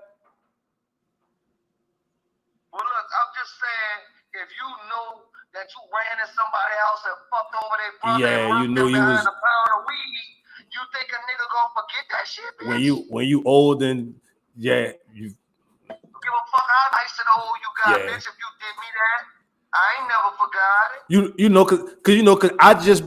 Cause I come from an era in time where people be like, respect your elders, show that older person love, help them out. But what if that older person was really low down? Does not mean you're an elder. Fact. Okay. Don't mean that. Elder exudes the wisdom. Okay. Elders earn their place. That's real too. That's real. That's real. Yeah, just because you're older than me don't mean you're an elder. That's real. Niggas, I see 4 niggas in front of you every day that all they do is get loaded and drink. And I've been knowing them my whole life, and they older than me. They not my fucking elders, nigga.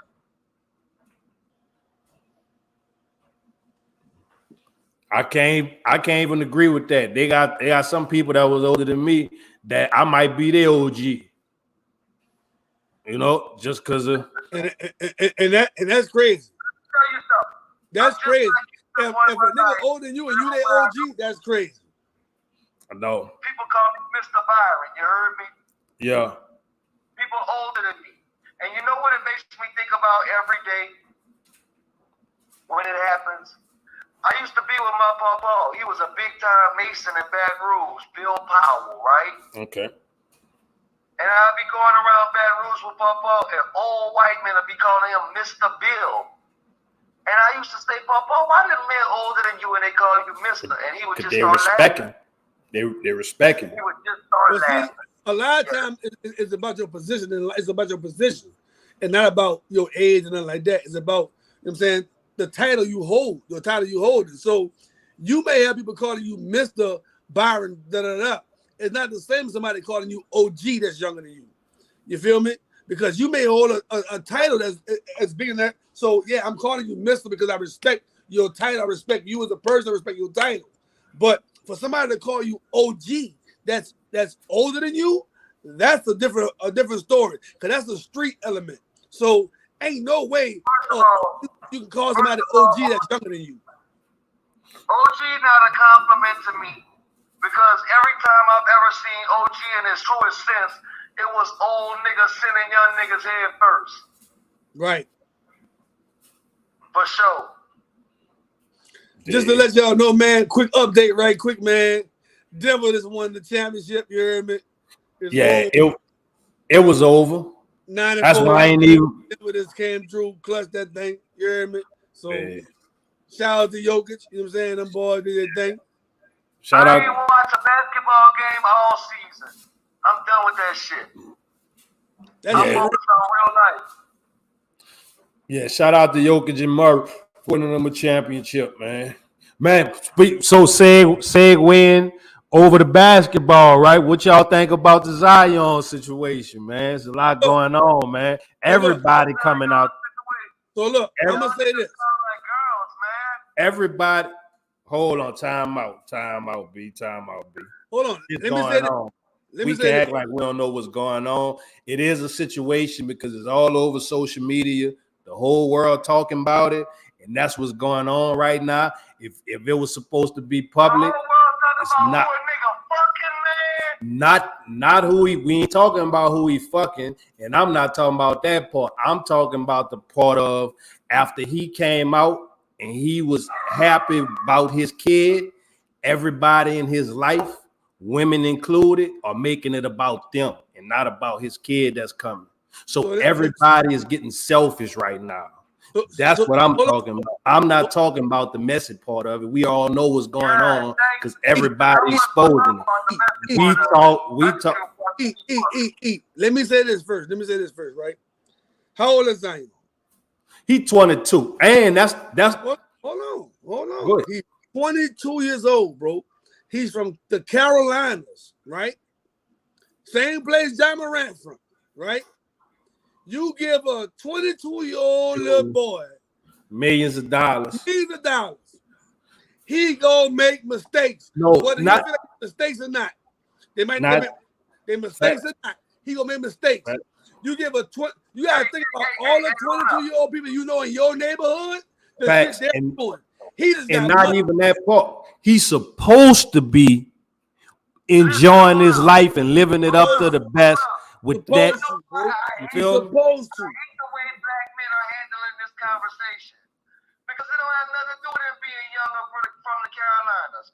Jordan fucked off buku money to his first two. Yeah, but I'm just saying he had no guidance, bro. No, he had no guidance. Nobody ain't told him. Why we ripping Zion? No, I'm not ripping him. I'm not ripping him. See, the first thing is it come early in the game, right? He not. You could tell he not player, right?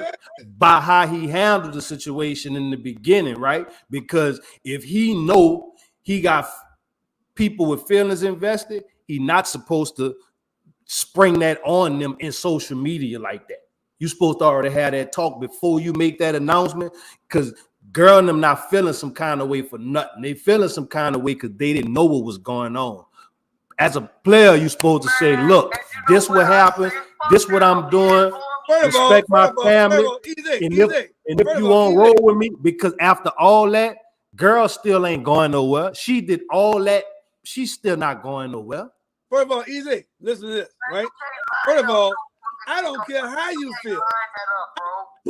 I'm putting out my happiness. I don't care how you feel. I can't make a deal with Ashley Autumn tomorrow where she's gonna have to owe me her pussy when I see her. I don't care how you feel, love. I got a broad pregnant. I'm celebrating this pregnancy. I don't care how you feel. Yeah, I was on you.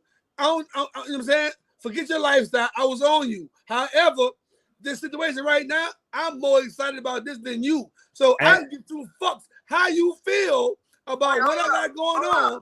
First of all, who are you? You just a little somebody I'm trying to poke on. Lifestyle. This is the point I want to make about the woman lifestyle, right? What woman? Which one? The porn star or the stripper? There's a few of them. Which one? Listen, any of them. I want to make a point about these niggas harping. I saw two niggas. Ain't no way for me to say it in a nice way. Don't. I saw two niggas on a thread calling Zion woman a hoe, and I done fucked their wife before they got married to their wife. Hold on, B. Wait, hold on. Don't expose yourself, homie. Don't expose yourself. You're married to no virgins, bro. I know. We need to stop playing the fucking game. I'm with you on that. I don't like that too, because everybody playing and acting like, like what they would have did. No, first off, look, if I would have told that nigga on the thread, nigga, I fucked your wife before you married her, I would have been wrong, huh? First off, a lot of niggas don't even get no pussy. And just happy to get some pussy. And the first piece of pussy they get, they make it their old ladies. That's true. So let's be real about this. Everybody ain't player. So this conversation is only reserved for players. So if you ain't no player, you not gonna relate, because every woman who runs across you, you don't want nobody else, and you don't want nobody else touching her. So with that being said, not only do some niggas don't get no pussy, but somebody gonna laugh when I say this, but I've been turning down pussy in New Orleans my whole life. Me too, homie. Me too. I say this with all respect, and I say this with respect to everyone who did, because I wasn't built for that at the time, and I'm working toward that, and I'm working to be a better man. But I've been proposed to before, more than once, by women. So proposed to, yeah. Nigga, so that I'm title in my name, Chevy Silverado photo title in my name, compressor title in my fucking name. Nigga, what you niggas want to talk high scores? You don't. I chose to be a real nigga. I'm just keeping it 100. Yeah. Motherfucker say, you want to go to a concert? I say, I don't got nothing to wear. Well, come on, we can go get you something. What you need? I need that Gucci fit right there with them. Hey, hold on, B. He gonna pimping now. He gonna pimping now. Compressor, homie. I might have took that compressor. You heard me? Yeah, he gonna pimping now. He gonna these niggas sweating dogs, and they wasn't even close to being dogs. Yeah, I know. So and having comments about Zion and what he did, right? And in the end, right? He young, he got money. He's supposed to be doing him. If anything, I just say that it should have been a more respect level that between him and the people who flashed out. Even if Zion wound up giving that little chick $20 million who got the baby, so what? It won't hurt him at all. It won't. But look, I want to make it. Do what I want to say. Giving they last to him. Giving they last. We gotta stop judging people. We gotta stop judging people on how they live their life. You live your life on how you choose to live your life. That's your business. We gotta stop. We gotta get out of the habit of judging people, especially when our life is fucked up. You can't judge nobody You can't judge Zion for fucking a stripper or a prostitute or a porn star or whatever. When you fucking a crackhead on the corner on 2 nights a week. Now listen. A lot of us, men and women, are porn stars that's just not recorded. Right. So why would you know like? Look, you gotta think. He probably fantasized on fucking that porn star way before he got money. Facts. He got that money. Facts. He fucking lived out his dream, my nigga. That was his dream. I gotta say this because I'm about to get married. I want to experience what she just did to homie. She made homie run. I want to run too, nigga. You hear me? I'm gonna pay for this hoe to come live in New Orleans so she can be there whenever I'm ready to go pop off. You hear me? You can't mad at that man for that. He got money. That ain't no money to him spending on that for her. That ain't no money. We sitting in the city and watching them destroy a young black man about his sexual choices. And we got Big Frida in front of Canal Place, my nigga. No, what the fuck? You niggas better get on my level with this. No, it ain't even. Listen, it ain't even that. A lot of people is pointing fingers, and a lot of dudes, and I was locked up with them, like men. They like the same thing she like. Yeah. So some people probably mad because Zion ain't picked them, men and women. Right. Oh, of course. You feel like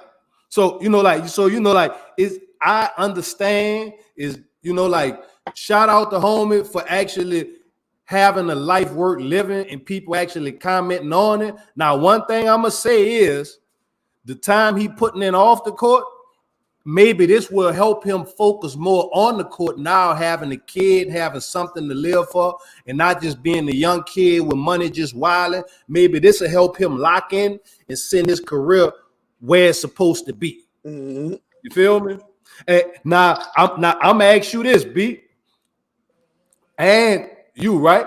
Put ourselves in girl perspective, right? You messing with a female, you thinking you the one, you thinking y'all locked in, and then you look up tomorrow, you get up, you pop on your social media, and Red having the baby shower with another dude talking about they got a baby on the way. Or the female you locked in with, and it may be mutually cool, but then you wake up tomorrow and she on social media having a baby shower. Charlotte was hurt. Charlotte was just hurt because you just gonna walk away hurt. Don't act like you ain't gonna be hurt. Hold on. She was hurt because she felt like she was working towards something. She was gonna be that bitch on his side, and that's why she was hurt. You feel what I'm saying? She was just hurt, bro. It wasn't nothing. It was emotional, right quick. It was spur of the moment, sporadic, whatever. I'm hurt. Let me say something. You hear me? Because when I don't know if you saw the text that she put up. When he told her to live here, she was hurt, bro. Like she was. She was emotional. She was. She as crazy, and she did the same thing that you thought that females that hurt would do. So she did, but she went through all that. She went through a lot of emotions. She said, I'm late. I might be pregnant. She went through all emotions. And the first thing we do right now is what? We go to social media with our emotions. You hear me? We go to social media with our emotions. And that's what she did. If there would have been 20 years ago when they had social media, she wouldn't have been able to be on that. So she would have had time to reflect before anything was said, anything was put out. You hear me? But when you got social media right at your fingertips on your phone, you can vent right there. Instant vent. I'm Twitter Facebook. I'm going in. You hear me? That was she was feeling at the time. You feel me? But I guarantee she probably regretted it. You asked me what I would do if I was in her position. You heard me? Yeah. And so let me tell you, I was just there, bro. And you a flash, B. You a flash. You a flash quick, B. Ain't nobody can't tell you nothing, B. I was just there. I'm trying to tell you. Talk to me. I met a woman. Listen, I stumbled outside in the Blue Nile one night. And met a woman. She said, "Oh, you look nice." I went to running it with her. We got into a relationship. One day we was going together. We was wearing condoms, and we was sitting there talking. And she said, "Look, I don't have no children, and I still can have babies. I want a baby. You'll give me a baby?" I I said, yeah, I'll give you a baby on 2 conditions. What I else? said, if it's a boy, I want to name him after me. And I said, I want him to be born in New Orleans. Okay. And I want to get married. She said, all right. So we vigorously started working on getting her pregnant. And she got pregnant. And I went to every doctor's meeting. And then I said, babe, it's time to pick a hospital. Let's go and pick a hospital. And she said, all right, but I'm going to pick one in Baton Rouge. I said, but you told me, I told you I wanted my son to be born in New Orleans. She said, I changed my mind. So I said, for real? She said, yeah. Yeah. So a couple other things happened. And I said, damn, babe, what happened? She said, I changed my mind. I said, all right. So then we went to the baby shower, where in the baby shower, everything in that bitch say, hey, Lil Stephen, Cole, right? And then 2 days after the baby shower, we sitting on her porch, I'm smoking a joint, we just, caressing, affection, right? And she said, babe, I don't like your name. I'm not naming my baby after you. I said, what? She said, I just changed my mind. And so I've been there, my nigga. And what I had to do was take my fucking lick and come home and do my push-ups and go celibate and not get pussy off my mind and get on that bread. And then God brought me my wife like he was supposed to. Big. That's what the girl need to do if she feeling how I was feeling when that happened to me. Big. Get your tears out, go about your business. Yeah. I don't think she going nowhere though, because I saw her go through a whole bunch of more. I saw her go through the getting mad. Then she started posting how much money he was sending. And then she started posting, I might be pregnant too, so you gonna have to. Then she say, I'm still moving down there by you. Why like is she gonna leave the bag, Easy? Why is she gonna leave the bag? And then that's what else she said. She said, and that what else she said. She said, you think I'm about to give up my allowance? Exactly my point, bro. If Zion watching this live right now and fucking 4 holes, that's Zion business. Right. Bro, I applaud your homie. Whatever he got going on, He gonna handle that shit the way he handle that shit, and it's gonna be from that. You know what I'm saying? I just want to see the young brother successful. I want to see his family successful. He do his thing, and he bring us a championship or something. You hear me? You know what that video with that white girl showed me when she bent over? And some of these niggas is undersexed and thirsty as a motherfucker and thinking with their little head, and they detrimental out here, man. Detrimental as a motherfucker. Nigga get mad because he's spending this kind of money. Nigga, that's that kind of money to you. To him, that ain't that. Facts. That's not that kind of money. He might be giving her let's say he giving her $10,000 a month. That's like $100 a month for him. Facts. Hey man, money for him. Hey man, I got a friend. These niggas right now, bro, who barely making it, giving bro $200-300 a month. They check they working their 9-to-5 job. You hear me? Paying bills, buying food, whatever. Everybody spend on something bro. Everybody, bro. Look, everybody. It just he able to spend more than you able to spend. And I guarantee if you had more to spend, you will spend more. Listen, I got a sign by R. Kelly, Arista record label. Hold on. Came out of Arista Records. R. Kelly. You know how I got that? I got that because a friend of mine from here used to work at Chicago in there, right? Mm-hmm. And one day, Michael Jordan came in there. And he was married. And he tried to fuck my friend something vicious. She was telling me how he kept trying to holler at her. She asked him, ain't you married? And he was like, yeah, but I'm Michael Jordan. So my point is, why is Kobe got accused of raping a fat white bitch? Why is we fucking clowning Zion, man? For and he probably bagging some females y'all wish y'all could hit too. Hold on, Byron. Hold on, Byron. Why we clowning Zion? Byron, I got one thing I want to say. I took your story, I took it for granted for what it was, right? But this is the problem I got with your story. Michael Jordan goes in, tries to bag this girl.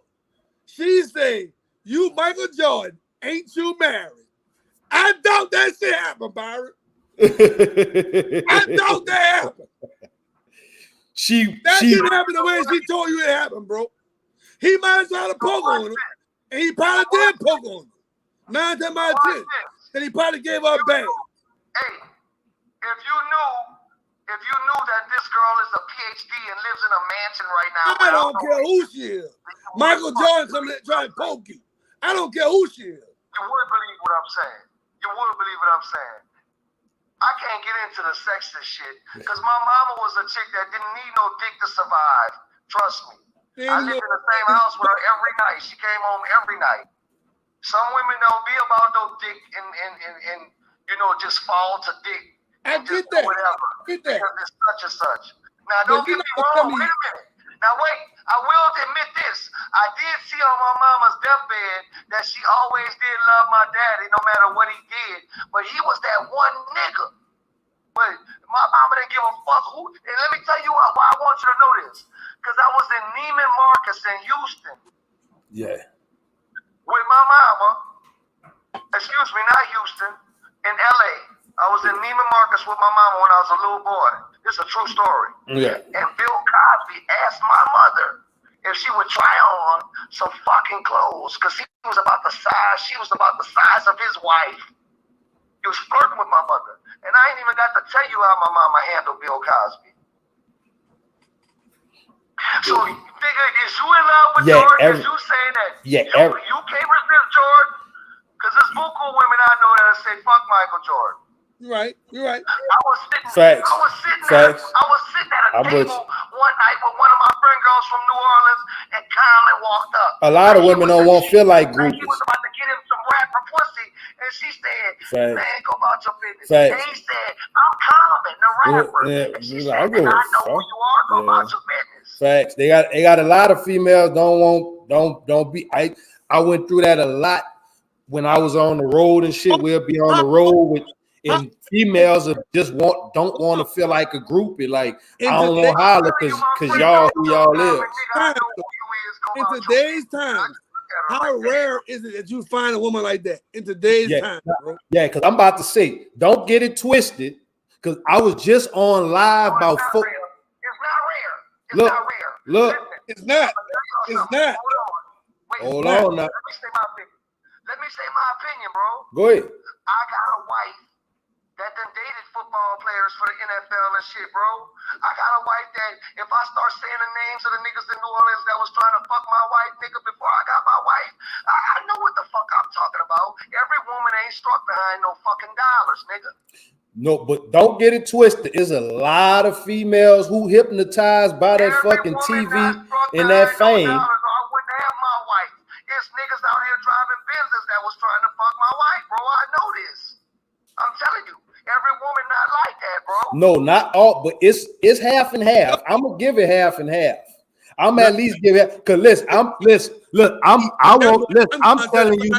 Look, shout out to my dog. Shout out to my dog because we was in Houston. We left the club. Wack crowd on me and Wack. We left the club. Me, Wack, all us. We left the club. Right? Call followed us. Boom, Wax say pull over. We pulled over, jump out. It's a car pull up. Dude get out, walk up to the car, get out that car. Everybody looking like what's going on. That's dude girl. Dude tell her baby daddy, you know we beefing, go home. Dude like, no, we beefing. I give you my last this morning. How we beefing? She like, babe, you know who that is? What you want me to do? Go home with you? I'm going with him, babe. And I was like, whoa. That threw me off because they had kids and everything.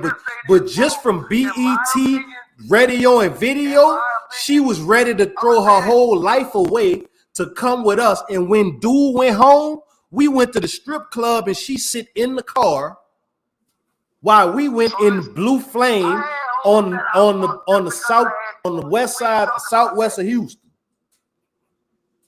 So I ain't gonna say, but they have a lot of females who will throw it all away and starstruck behind fame and that TV, but it's a lot who not. We not gonna put all of them in the box. So I give it about 50-50. Both of y'all got points. 70-30. You give it 70-30. Let me just say this. I give 50-50.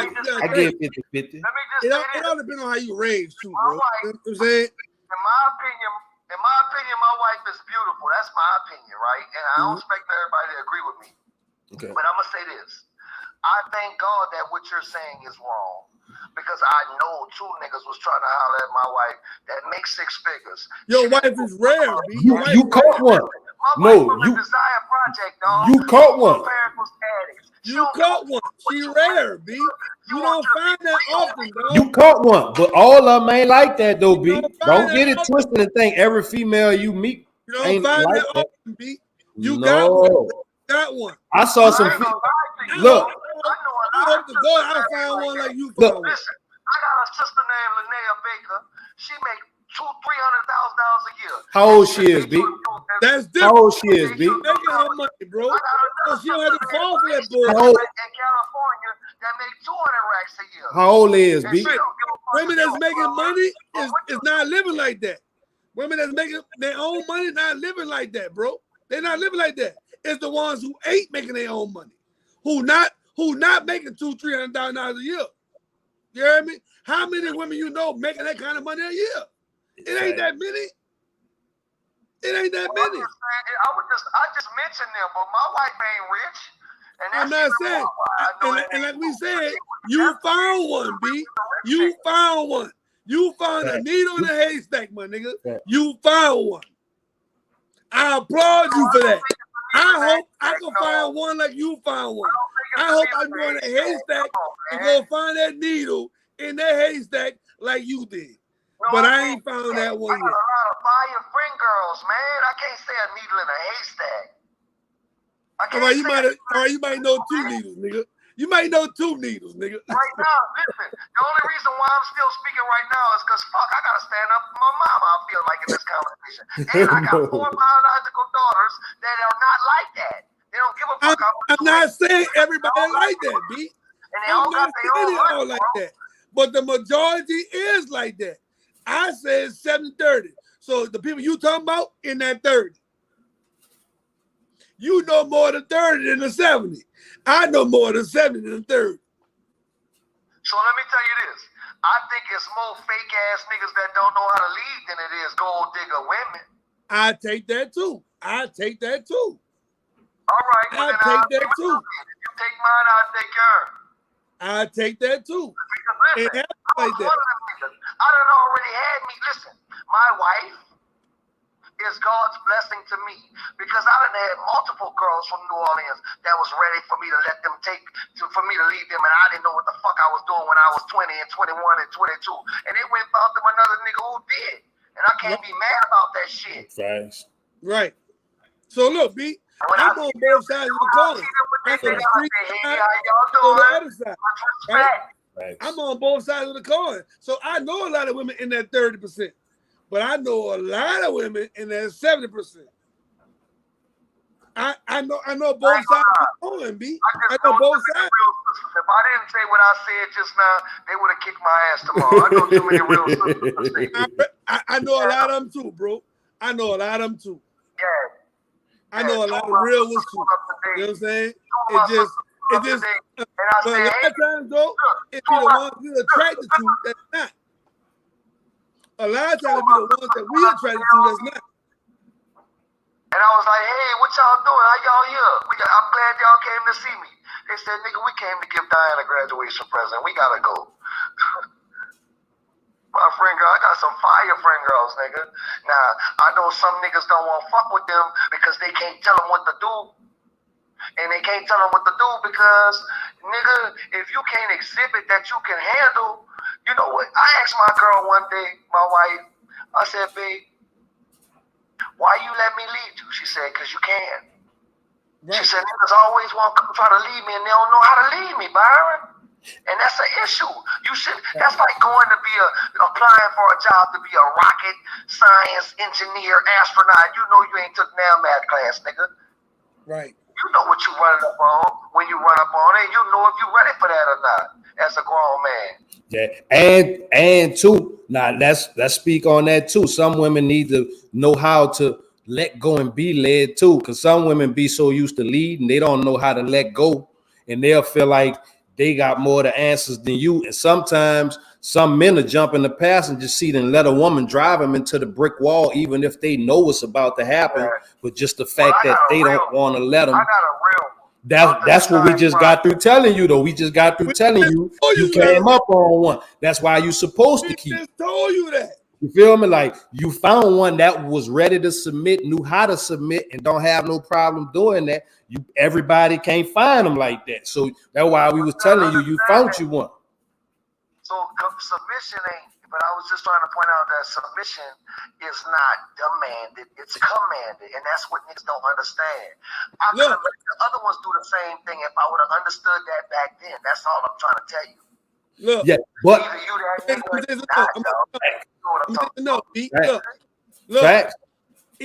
Easy found one too, bro. And I remember me and him having these conversations, and me and him talking. I'm like, easy, go, bro, go. Yeah, I don't know. I had talked. You got you one, bro. You got you one. Go. I had talked. Like, you know he was definitely had talked. He was in between. I'm like, and I fuck with her. I fuck with Shorty. Like, you know what I'm saying? Like, I'm like, you got you one, bro. That what everybody look for. What you got right there. Go. You heard me? Go. Yeah, because everybody be looking for something real in their life. Go with that when you find that, bro. You go with that. But that's not easy to find, bro. That ain't easy to find. I know. That's what I'm trying to tell y'all. Listen. I think y'all missed me. Let me say it one more time, and I'm not arguing with nobody. I'm trying to tell you that was my scapegoat for years, that it wasn't easy to find. When I'm trying to admit to you now saying that really it was, I had not prepared myself. Yeah, I feel you. See, it's different. See, a lot of time we ain't run across ones that was even ready for that to even be able to lead them, and they know how to lead too. It's both ways though. You feel what I'm saying? And I'm two, from the Southern world where some of them girls' mom was teaching them how to cook beans and treat a nigga right. But not only just that, B. You said something earlier in the conversation when we first started. You grew up with your father though, B. You saw your father and your mother, so you kind of had a little bit of understanding on the way that it was supposed to go too, huh? Well, no, they weren't together. Okay. I saw them in separate houses. Okay, well, so where did if you want to know the truth, they called each other motherfucker for the first 10 years of my life. I thought that was what they each other nickname, motherfucker. No. Yeah, man. Yeah, no. Mama would get real mad sometimes and give him a middle name, Punk motherfucker. Right. Yeah, and that's the other part too. You got to remember, B. A lot of us ain't never, and me and him had this talk last week, right? I'm a prime example. A lot of us didn't come up in homes like my mama. She didn't bring a man home. She didn't after her and my daddy split when I was a kid. She only brought one man home my whole life. She didn't play like that. So I never got a chance to see how a man and a woman interact in the house living together, because I never got that example, because my mama didn't bring no men around for me to even be able to understand that, because she was like, if they ain't together, ain't no men coming around here like that. You feel me? So we don't have examples of how it's supposed to go. We learning on the fly, like a lot of our generations. Facts. One thing I gotta say about my mama, and I love her and I'm a rep for her. My mama was beautiful, and everywhere we went, niggas tried to holler at my mama. Mine too. And I only seen one nigga in my mama bed ever. Me too. And I like him, and he's still alive, and I know him, and I see him in New Orleans sometimes, and I dap him up and give him a hug. And he a real solid nigga too. Don't nobody play with him. Well respected. That's the only nigga I ever seen in my mom bed. And I ain't gonna lie, that morning when I woke up and seen him in my bed, I flipped out and looked at him crazy. And me and him laugh about that. But I was young. B, Me and your story a lot alike, bro. B. Me and your story a lot alike, bro. I remember the one man is the man she married, whatever. That was him. That was it. They'll die, right? I walked in the room. He in the bed. Mind you, when I met him, he moved into my house. My mama dated him for 2 years before he moved in my house. Yeah. So when I met him, my mama never let the nigga move in, but when I walked in there that Saturday morning and seen that nigga, you ain't like that. But B, look, so look. I ain't gonna lie to y'all. I used to get up in the morning and come out and go. B. Wow, shout out to Keep It True though, man. I said, wait, what the fuck? When I met homie was moving in when I met homie. Yeah. And I was so used to going to my mama's room, and at night, I'm walking in the room, nobody there. I walk in one night, he and that bitch laying up, like, you know what I mean? Like, I'm like, hold on, who the fuck is this nigga? You know what I mean? I'm tripping. I can't say his name on here because it's him and I'm my tripping. You know what I mean? I love my mama to death, bro. And I love him. Yeah. But look, that was my mama, LaBoo. That's the only nigga I ever seen in my mama bed. And I only seen him in there one time. But I started to realize when we was 16 and 17 that when mama wasn't home, she was at that nigga house. Mom's gotta live too, dog. She had to live too. B, to this day, he had a house across the street from my house right now. Across the street. It's my house. I own a house on the block. He own a house. My little brother and my other little brother. We all own houses on the block. Across from each other. And to this day, that's my dog. But before, when I first met him, I ain't fuck with homie. Because I met him on bad circumstances. He earned the weight. You hear me? But as I got older, I understood those circumstances. You feel what I'm saying?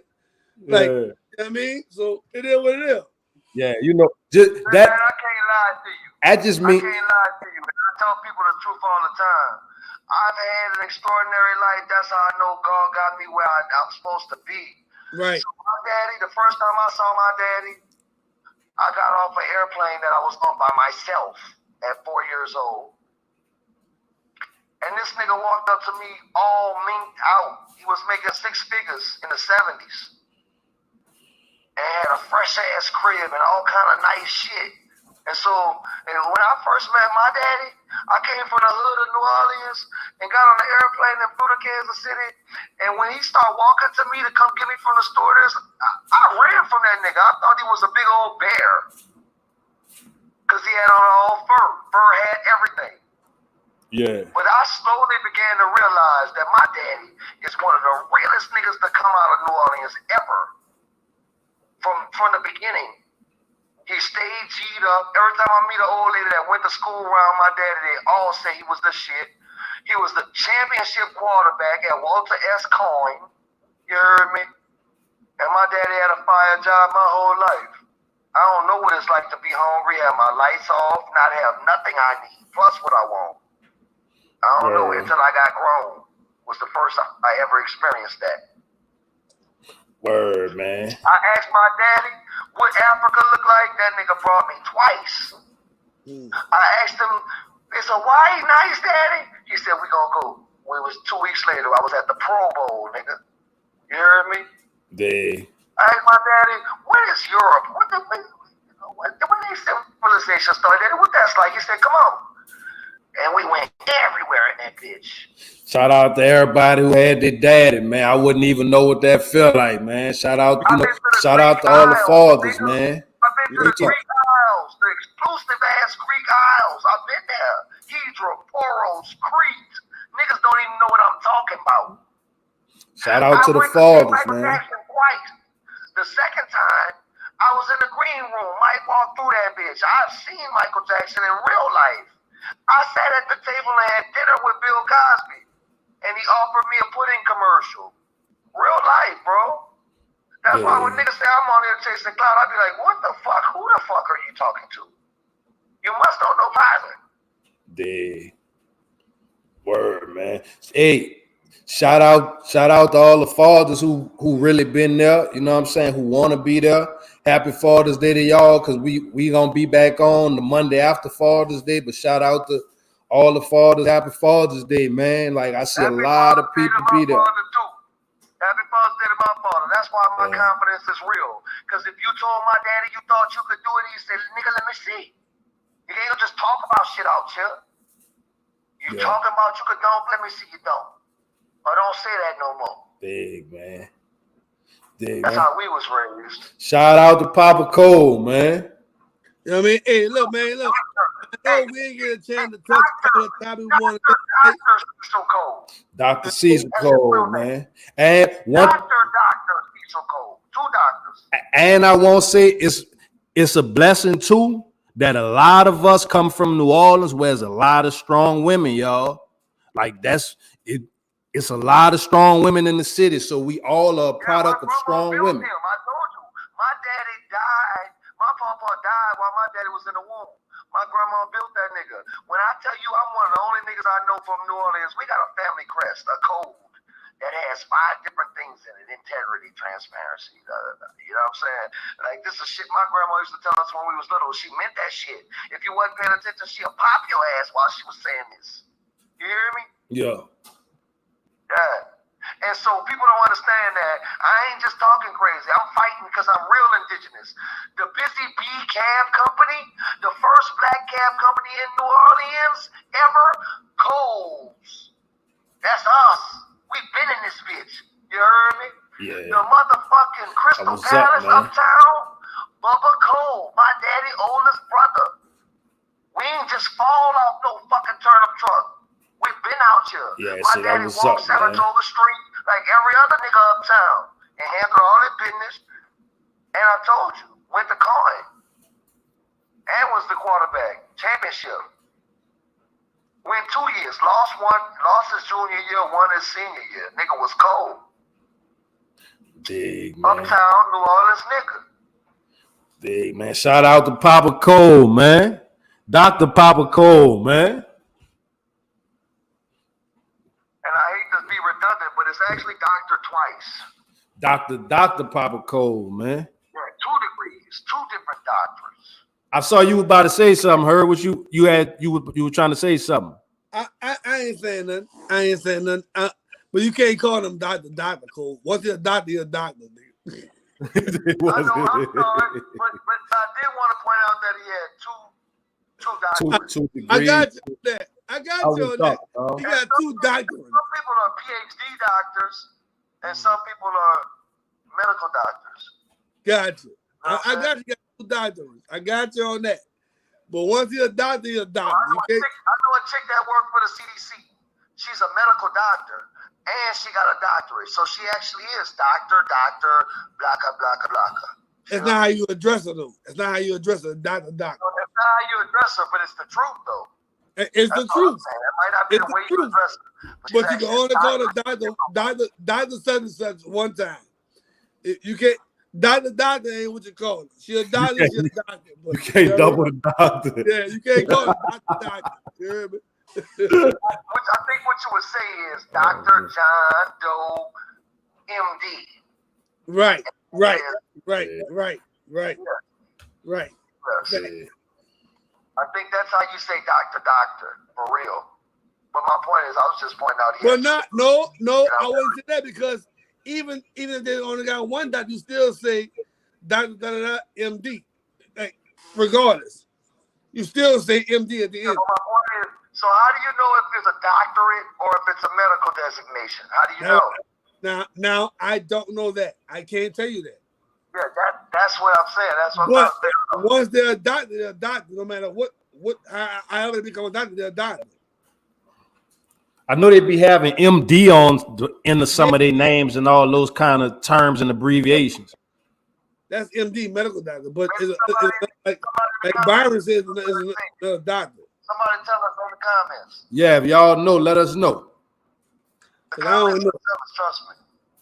I know. Shout out to everybody in the comments. They've been in them comments on us. Some of them been on us, and some of them been on you. They wobbling right now. They'll be on us by the conversation. they say we was lost on one of them topics, and then one of them they was like, we feel y'all. So like PhD is for doctor. Okay. Hey, look. Something sweet about Nicole. Appreciate that. Let me tell you one thing about me, bro. I'm so far removed from peer pressure that I have to keep saying that I don't give a fuck what nobody think about me. If you're not a part of my council group, my elder wisdom group, I don't give a fuck what you think. Yeah, Swear to God.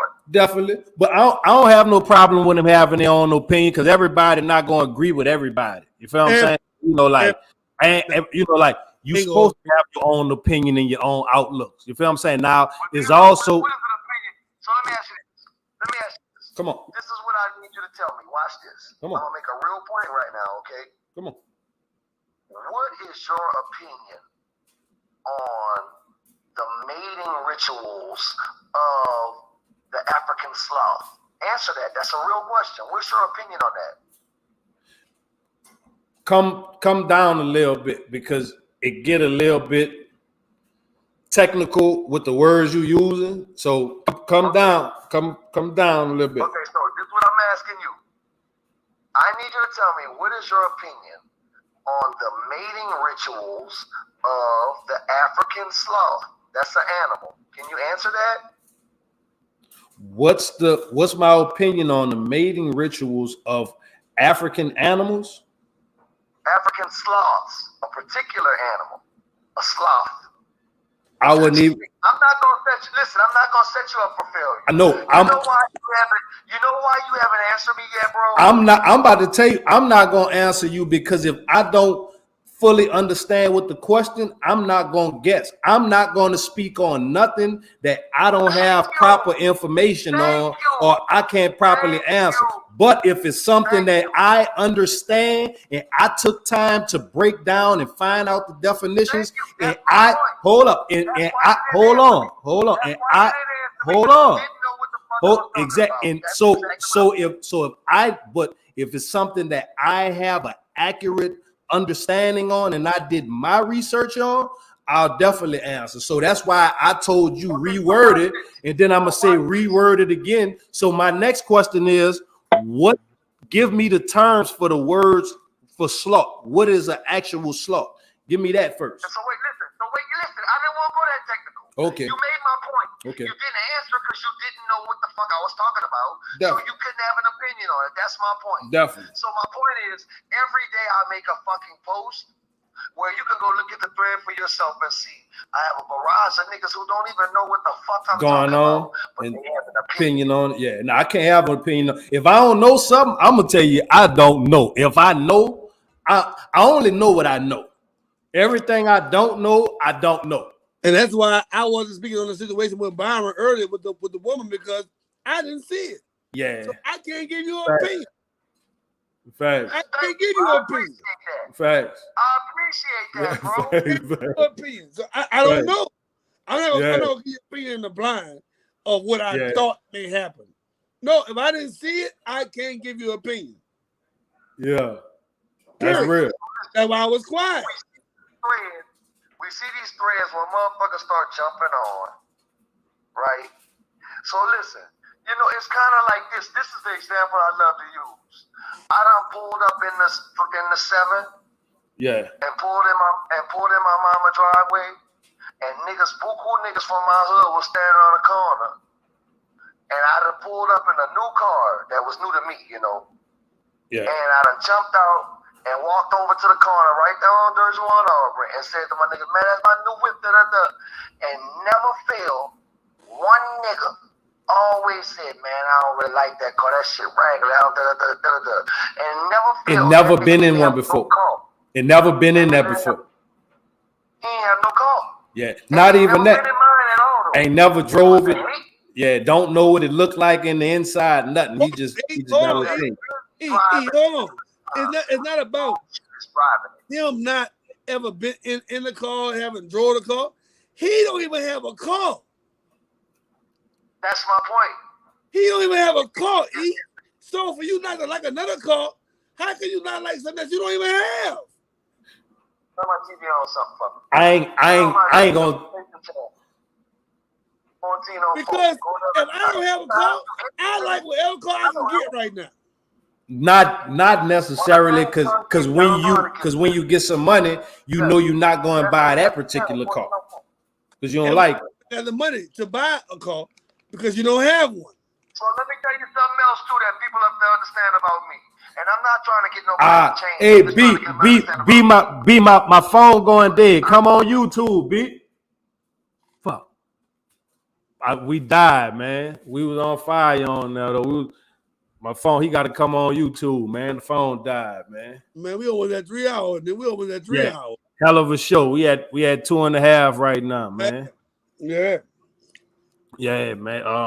Facebook was on me. Instagram was on fire though, man. A lot of followers on Instagram, man. We building up, man. I was still on there. Yeah, your name was still attached to it. So we was getting it was on fire, man. Me and you could touch on a few more topics before we roll, or it ain't a lot more left.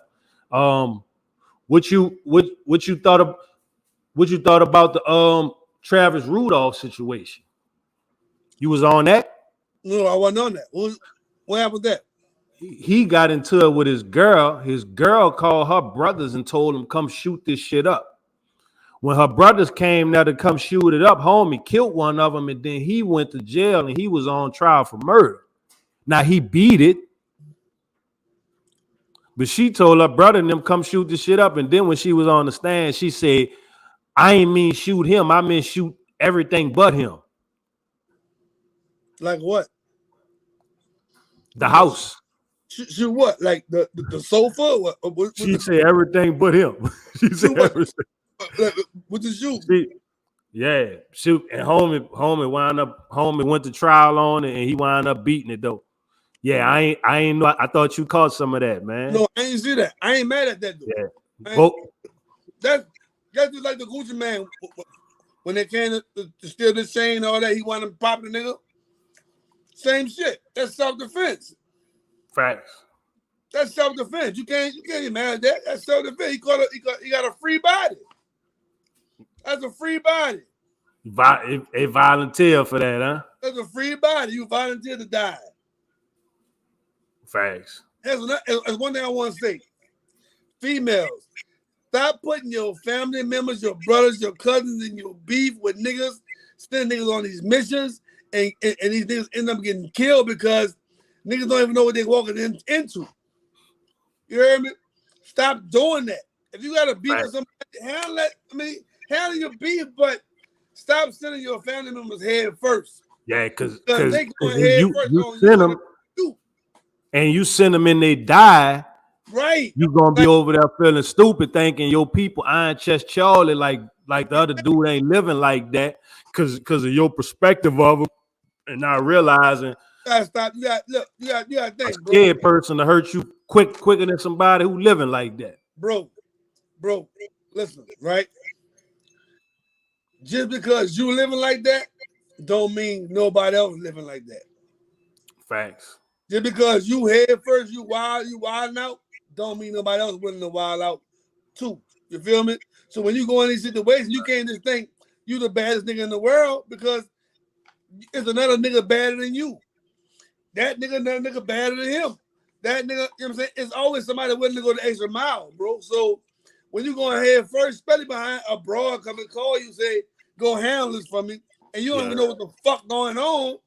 And you just running out there. Like you done ran over there. You done ran over there and died behind her. She ain't love you enough to not put you out there like that. Right. She showed she really didn't give a fuck about you because she's enjoying the mission. You was a pawn behind her feelings. And then her changed. Bro. And she right back with dude. And you feel me? She be with dude next month and you dead. Because you done ran out there behind her because she was on the emotional roller coaster. You feel me? She went home right now. You dead. Come on, man. You gotta stop doing that. Facts. You gotta stop normalizing females call niggas saying go handle it. You gotta stop normalizing that. Facts. But hold on. What's going on? You feel me? Facts. That's real too. So females, man, make sure y'all think about the people y'all love when y'all making them calls. You know what I'm saying? Behind anger, that it could definitely be different the next day, and it'll never be the same again for nobody involved. You know what I'm saying? So if you need to go sit down and take you a minute to unwind and get that feeling off you and that anger out you, do that. But stop calling people thinking them people realer than the other people, and it's gonna go the way you see it happening. Because a lot of times, whatever you trying to manifest on somebody else, it happens to you, especially when it's something wrong or something wrong you want done to somebody else. Whatever you visualizing happening to somebody else, it happens to you too. Facts. Big time. You know what I'm saying? Yeah, man. I was like that. Like, Yeah. don't call me, ask me to go on no mission for you. You know what I'm saying? You feel like No. hey, cuz I ain't gonna say cuz name. Cuz called us one day. She called me in red. Look, I got into it with my dude. Come over here, boom. And I'm cuz, let's go. We pulling up. We pulling up to the house. What's that? Everything good in there? You having some problems around here? Nah, I'm all right. Well, come on, get in the car. Boom. Tell her, cuz, don't call me no more. You feel me? Like, that's your call. You got your one call. It was a problem. You got your one call. Don't call me no more. Don't come back over here. If you come back over here, do not call me. Because I'm not about to run over here trying to tip dude and won't hurt dude behind what you got going on. And they together right now. You feel me? Like, so, you know, and I'm glad they together. I'm glad we didn't activate in them moments because she loved him. You feel know me? Fucking into. You don't know what homie into. You feel? But you know, I just got cuz call like cuz. Look, he put his hands on me. Hold up, no, boom. Let's go see what's happening. Now, come to find out, he didn't put his hands on it. They was arguing, and then you know how women is. A women to push your buttons and push you because they feeling like I got my people that's coming behind me and all that. Don't do that. Don't do that. You feel me? Because you make somebody activate, and they'll activate on your whole family and everybody you love. Behind them coming behind something that wasn't that serious, so y'all would eventually get over. You know what I'm saying? You gotta stop doing that, nigga. Like, nigga, I was nigga because my daughter said somebody touched her, hit her. I drove way to Houston, Texas. Come to find out, nigga ain't do my daughter nothing, man. See? Yeah. So y'all had to have that talk like, don't do that. And now she understand, don't do that. Look, you see what just happened? You see what could have happened? I drove 6 hours because I thought somebody put their hands on you. You hear me? I drove 6 hours. So you think I'm coming up here to play? Facts. You feel me? And don't get it twisted, because my baby had a situation happen, right? And I had to tell her, it was between, listen, if a dude address you the wrong way, do not address that man back. You call the men in your family and you let us address him. Right. You feel me? Like, you don't even address and put yourself in a position where y'all all getting back and forward and you chesting up to him like you like that because he could hurt you, right? If you feel like it's out of place before it get anywhere, you call and be like, look, I don't like what you're saying to me. I'm going to let my daddy address that before it even get the way it could go or where it's not supposed to be. We about to deal with this. You feel what I'm saying? And let me come and address that before it even get physical, because you can't beat no dude. Right. So it doesn't make sense to put yourself in a position to get worked up like you can or even try to. No, you call the men in your family and you let them address that where men can deal with it, where you can let him know, if you have a problem with my daughter or female in my family, you come address me. But the whole thing about that, though, when you call me, you gotta know this. I might not even come right then and there. Because I'm going to calculate my moves. First of all, I'm going to take my time because I don't know whether you emotional, whether you whatever going on. And I know from experience, right? Females get mad with dudes, they call another dude, come down, and these niggas wind up beefing, whatever, and then you back with homie. You feel me? So first of all, I don't know homie. I'm gonna calculate my moves because I don't know where I'm going to. I don't know where I'm going, what I got when I get there. What's you know what I'm saying? What's going on? So I gotta study homie, like real talk, because my mind is to erase homie. That's my I ain't mind. coming playing. Yeah, I ain't even coming playing with you. I'm not coming to play with you. I'm coming to erase you because you violate my people. So if I'm coming to erase you if I'm coming. So I'm gonna plan my shit out. Facts. You hear me? Real talk. Real shit. We come. This being real.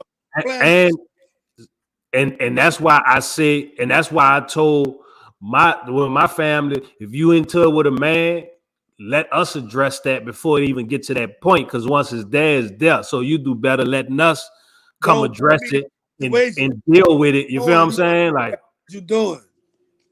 You feel me? Don't act off emotion with me. Don't call me knowing you might go back to homie the next day. You feel me? Knowing that's how it be going too. Y'all back together. You hear me? But if I just came on impulse, homie would have been dead. Now you mad at me. Facts. Because I didn't take homie out. Well, I called you that. I ain't asked you to kill her. You called me because you called me and told me it was real. What you thought we was about to come around here and have a heart to heart? That's gonna happen before it. Before, so that's to say that again. That's why I say before it get ugly. If you feel like it's a violation going on, you say, you know what? You a man, I can't beat you, but let me call my people, and then you could tell him the things that you telling me. And you know, before it get to a physical point or a point of somebody feeling played, where if two men come talk and be like, dog, what's happening, dog, man, dog, she tripping, she did this, she did that. And from a logical perspective, you could be like, yeah, don't do him that. You feel what I'm saying? Because if you was wrong, don't do this, don't do that. And you could tell him, just don't cross the line with my people, because if you do, then you already understand what it is. Don't just take it upon yourself to feel like because my people like that, I'm about to tell you what I won't tell you, and you got to deal with it. And if you don't like it, my people gonna pull up. You feel me? Shout out to Facebook user, man. It's saying Facebook user. It ain't showing your name, but what's happening with it, dog? Shout out to you, man. I can't really see who it is. You got your name as Facebook user.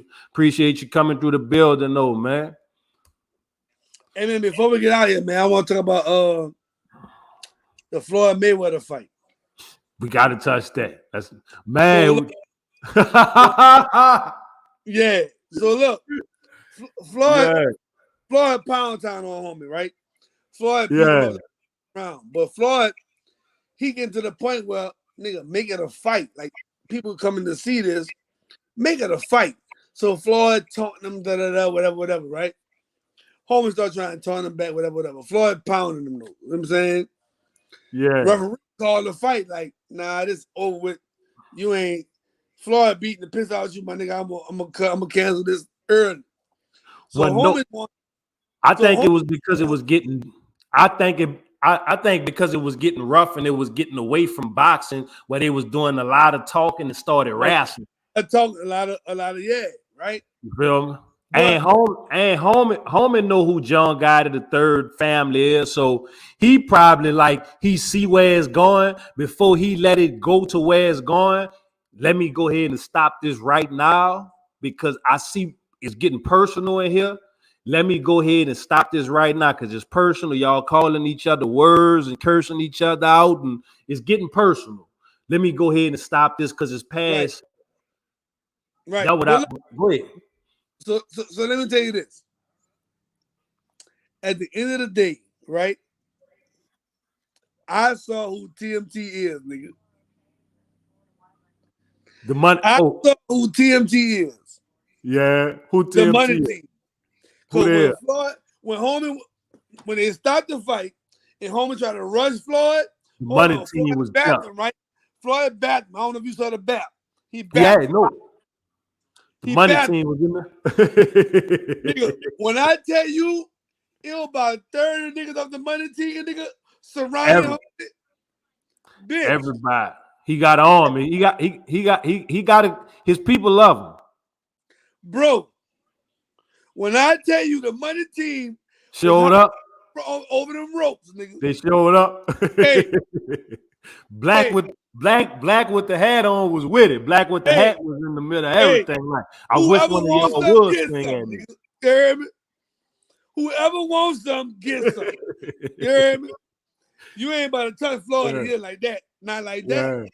You hear me? So now I want to say this.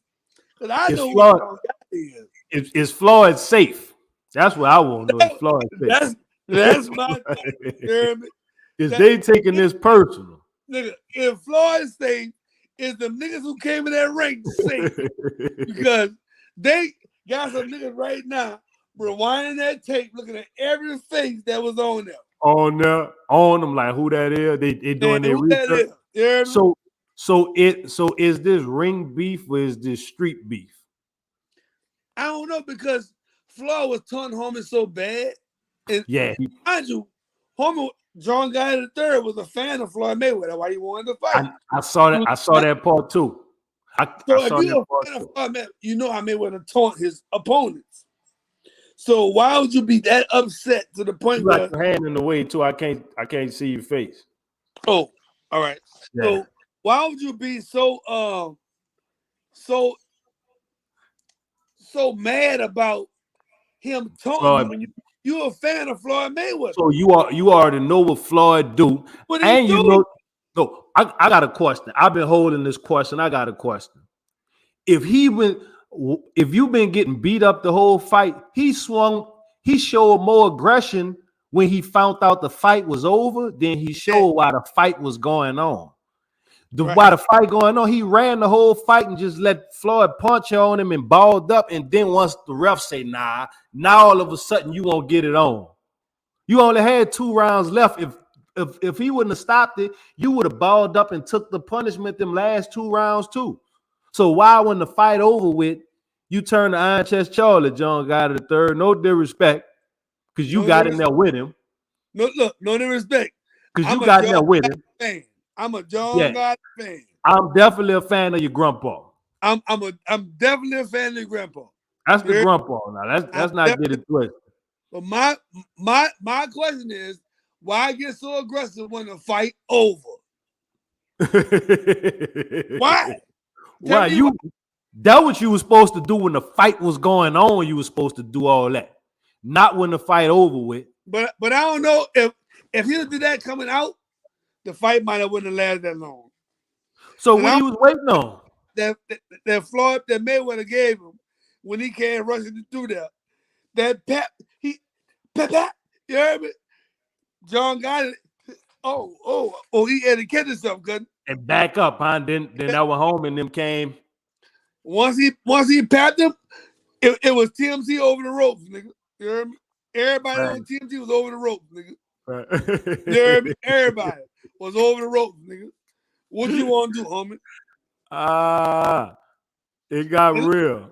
So even after that, right? A couple of minutes went by. Then they got into another brawl.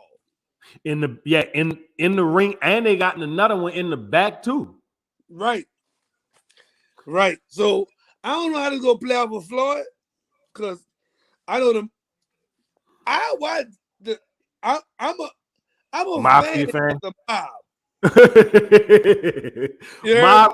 The mob don't normally let no moolie on it, no moolie do all that and disrespect the family. They don't play with moolie. Hey, give me a box of juju beads, and the moolie here is going to pay for it. You hear me? Hey, Floyd, bro. You know what I'm saying? Floyd got a few dollars. Now, I'm glad you said that. Now, I got something. I don't know if you did you hear about the DJ Drama? Who? DJ Drama. What happened with Drama? So, Drama went to Toronto to go do a show. Oh, Lord. In Toronto doing the show, I don't know what kind of friction him and Drake got, but it didn't turn out too good. they wind up hitting Drama in the head with a bottle, and they Hold on. So Drama got friction with Drake, and he still was able to go into Canada. I don't know if him and Drake necessarily got issues. I'm not sure, but while he was there, he was in there. Everything was supposed to be good, and then some people cased on him. Dude, them cased on him. They hit him in the head with the bottle and snatched his chain, and they've been all on social media showing the chain. So repping and hold on. Wait, and doing the whole check-in thing, like you ain't checking over here upon. So I still need rappers here to know, dudes who rapping and doing all this check-in, and you ain't living like that. You actually telling people who are fan of our culture that that's how it go. So that's the treatment that we'll actually get when we get to their neck of the woods, right? So then it gets a little deeper, because that means, does it turn into a Toronto and United States beef? So you feel me? I wouldn't say it turns into Toronto and United States beef, because Drake is basically both. I would never say that. But if you are targeting people from the United States when we come over there to your country, so should you be welcomed in our country? You feel me? That with the whole check-in thing, because that's when people be going to other states and they be getting their stuff took, and people be playing games talking about you ain't check in, right? And it's so broad how they use the term check-in that a person will use the term check-in to go with their move on. This is the whole thing, right? This is the whole thing. First of all, it's Drake, right? Drake is Canadian and American. He's both. No, he's Canadian. Yeah, well, you could say he is, because his dad is from Tennessee, so he is. Yeah, he's both, right? But not Drama, one of our own. Hold on, Drake has a lot of influence in Canada, right? Yeah, he is Canada. Well, he is Canada. He is Canada. The airline is called Air Drake. Shout out to Drake. He is Canada though. So now, I don't know if you remember when Drake and Chris Brown was beefing. Yeah, with the whole throwing the bottles in the club at each other and stuff. Yeah, but forget the beef. Yeah. When Drake and Chris Brown was beefing, Chris Brown was banned from Canada. All right, I ain't know that. He was banned from Canada. He was not able to come to Canada until Drake said, "Let him come." You feel what I'm saying? Okay. He was not able to go to Canada and say, Drake said, he's good. Once they made up, Drake said he's good, Chris Brown can come to Canada. Right? All right. So that allowed me to think. Drake, DJ Drama, they can't have beef initially, because if they had beef, Drama wouldn't have been able to come to Canada. I don't think it was like live active beef. I think it was more, I don't know if it was like over some females or something, or female, like they was messing with the same females or something. So why, and it got a little. Why was Chris Brown and Drake beefing? Female. So I'm just saying. Listen to what you just told me, and I just told you why they were beefing, right? So why would Drama be able to come to Canada if he beefing with Drake?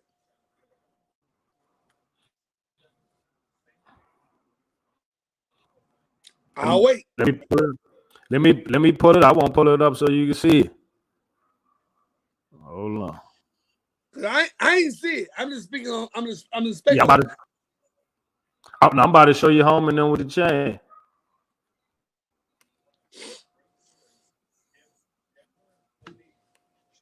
Oh, I'm pull it up. Don't play with them Canada niggas, nigga. This is what you fucking get for not checking in. Shout out, boy Drizzy, eh? Triple G's, you know how we rock, slap, brat, clap. This so This what you fucking get for not checking in. Shout out, boy Drizzy, eh? Triple G's, you know how we rock, slap, brat, clap, Imagine, shout out, boy Drizzy, eh? imagine, Triple imagine, G's, you know how we rock, slap, brat, clap.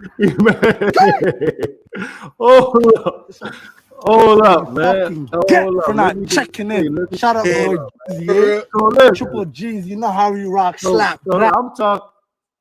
So Slap, let's. Uh, back, so back. so look. So imagine. So imagine. Wait, we ain't on the screen. Oh. So imagine being who you is, right? Been through what you've been through, right? With the people you've been through, and with some of the realest, grimiest, like, and then you get some dudes who look like that, who look like they trying to be down, trying to shine on you about your stuff, dog. Like imagine how you gotta feel when you looking at some dudes who looking lame, super lame, who trying to be what you really are, and the people around you really are, who trying to get fame off you and shine on you, dog. I know that gotta hurt more than the bottle and getting your chain snatched when you look at dude and them So, looking super so, lame. so, there's a lot of pretenders, right? A lot of pretenders. A bunch of Hold on, cappers. hold on. And sometimes them pretenders, they win. They win here and there. They get a. I feel that They win they get. because they outnumber. First of all, when you come to Canada, you outnumbered because you only bringing so many people. You outnumbered. You don't have no guns. You outnumbered, right? You go into a whole other country that you can't bring what you normally bring on a plane to that country. You're outnumbered, right? So no matter what, you're gonna lose. Whoever you go up against, you're gonna lose. Unless you have the support of Drake. So So I'm not gonna say Drama was whack for losing that or getting his chain snag up. what? You No, ain't because he didn't know it was coming. He didn't know it was coming. you didn't know it was coming. So again, and then he was there, he was able to go there, get his chain snatched, and then able to get on a plane and leave. You serious? You serious? I know. Oh, man. Nah, but okay. Make it make sense to me. No. So Make what it I'm no. So what I'm saying is, do they got to be lame and moving, and you moving lame because you think Drama don't got people who love him? You feel me? but he in Canada. That In Canada, they only love you because Drake love you.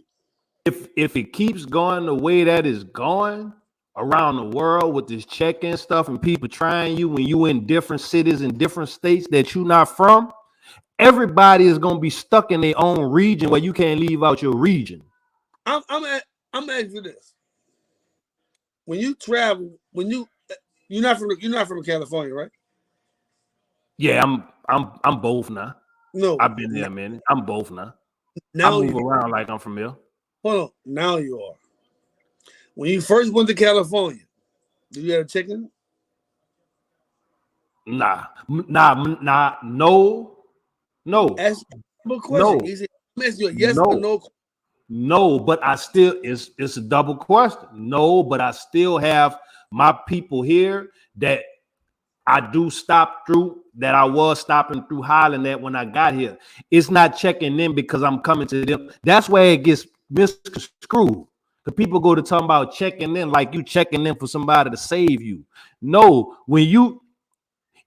let's say you come here.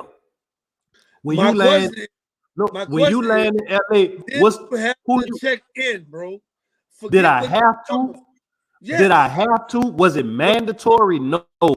Do I go holler at my people and There. see what's going on out here? I Yeah. didn't ask you that. I didn't ask you that.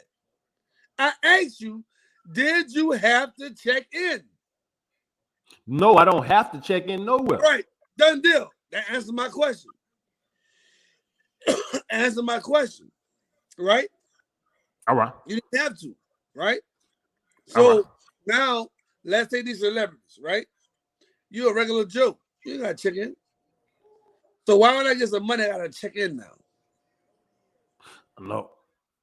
Like Why would I get gotta check in? Why is called checking in when I get some money? So when I fly to your state or your country or whatever, I gotta check in. Why? I don't even know you. I have no idea who you are. Only people I'm supposed to be checking in with is the people that I have relationships with. Facts. So that's why I said it was a but, because when I do get in, I go holler at the people that I have relationships with. I understood your butt, bro. I understood your butt. About your butt. Yeah, you sleeping? Yeah, man. Beautiful and sleeping, man. Yeah, man.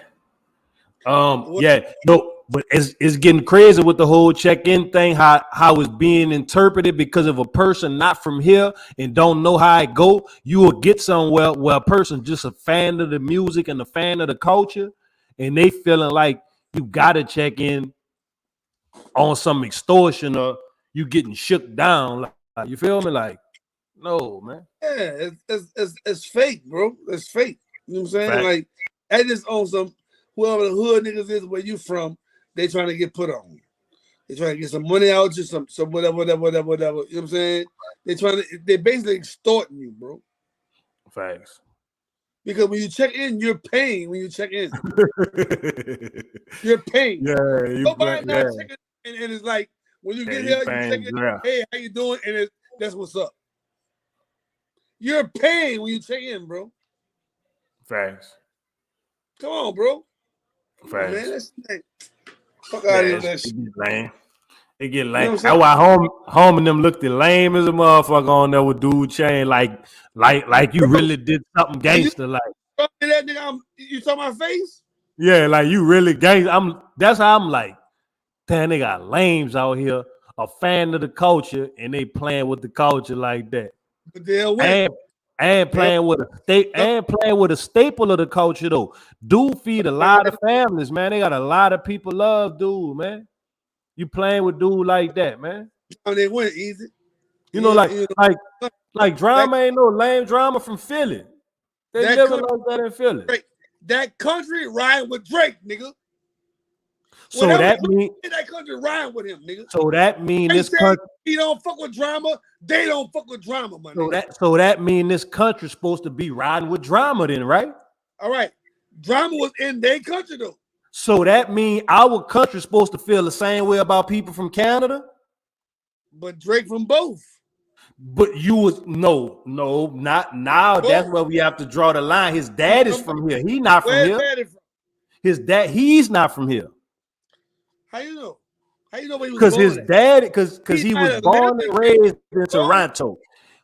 If he speaks, do he speak in the American language or Canada language? I hear a number of American. No, I don't. He had an album in Canadian. Huh? He have an album in Canadian. Yeah, his language is Canadian. He speaks Canadian. Do we have an album in Canadian? That's when he speaks. It's Canadian. That is Canadian. Canadian. That is Canadian. He is Canadian. That's American. That's Canadian. His accent is his accent is his accent is Canadian. Okay. Oh, okay. All right. Yeah. I don't know that. Yes. If he talk and I talk, I'm gonna talk like I'm from America, and you gonna be like, "Where you from, home?" And he gonna say, "I'm from Canada." You from New Orleans, nigga. That's different. Yeah, that's the United States, and he gonna say, "I'm from Toronto." A whole different language.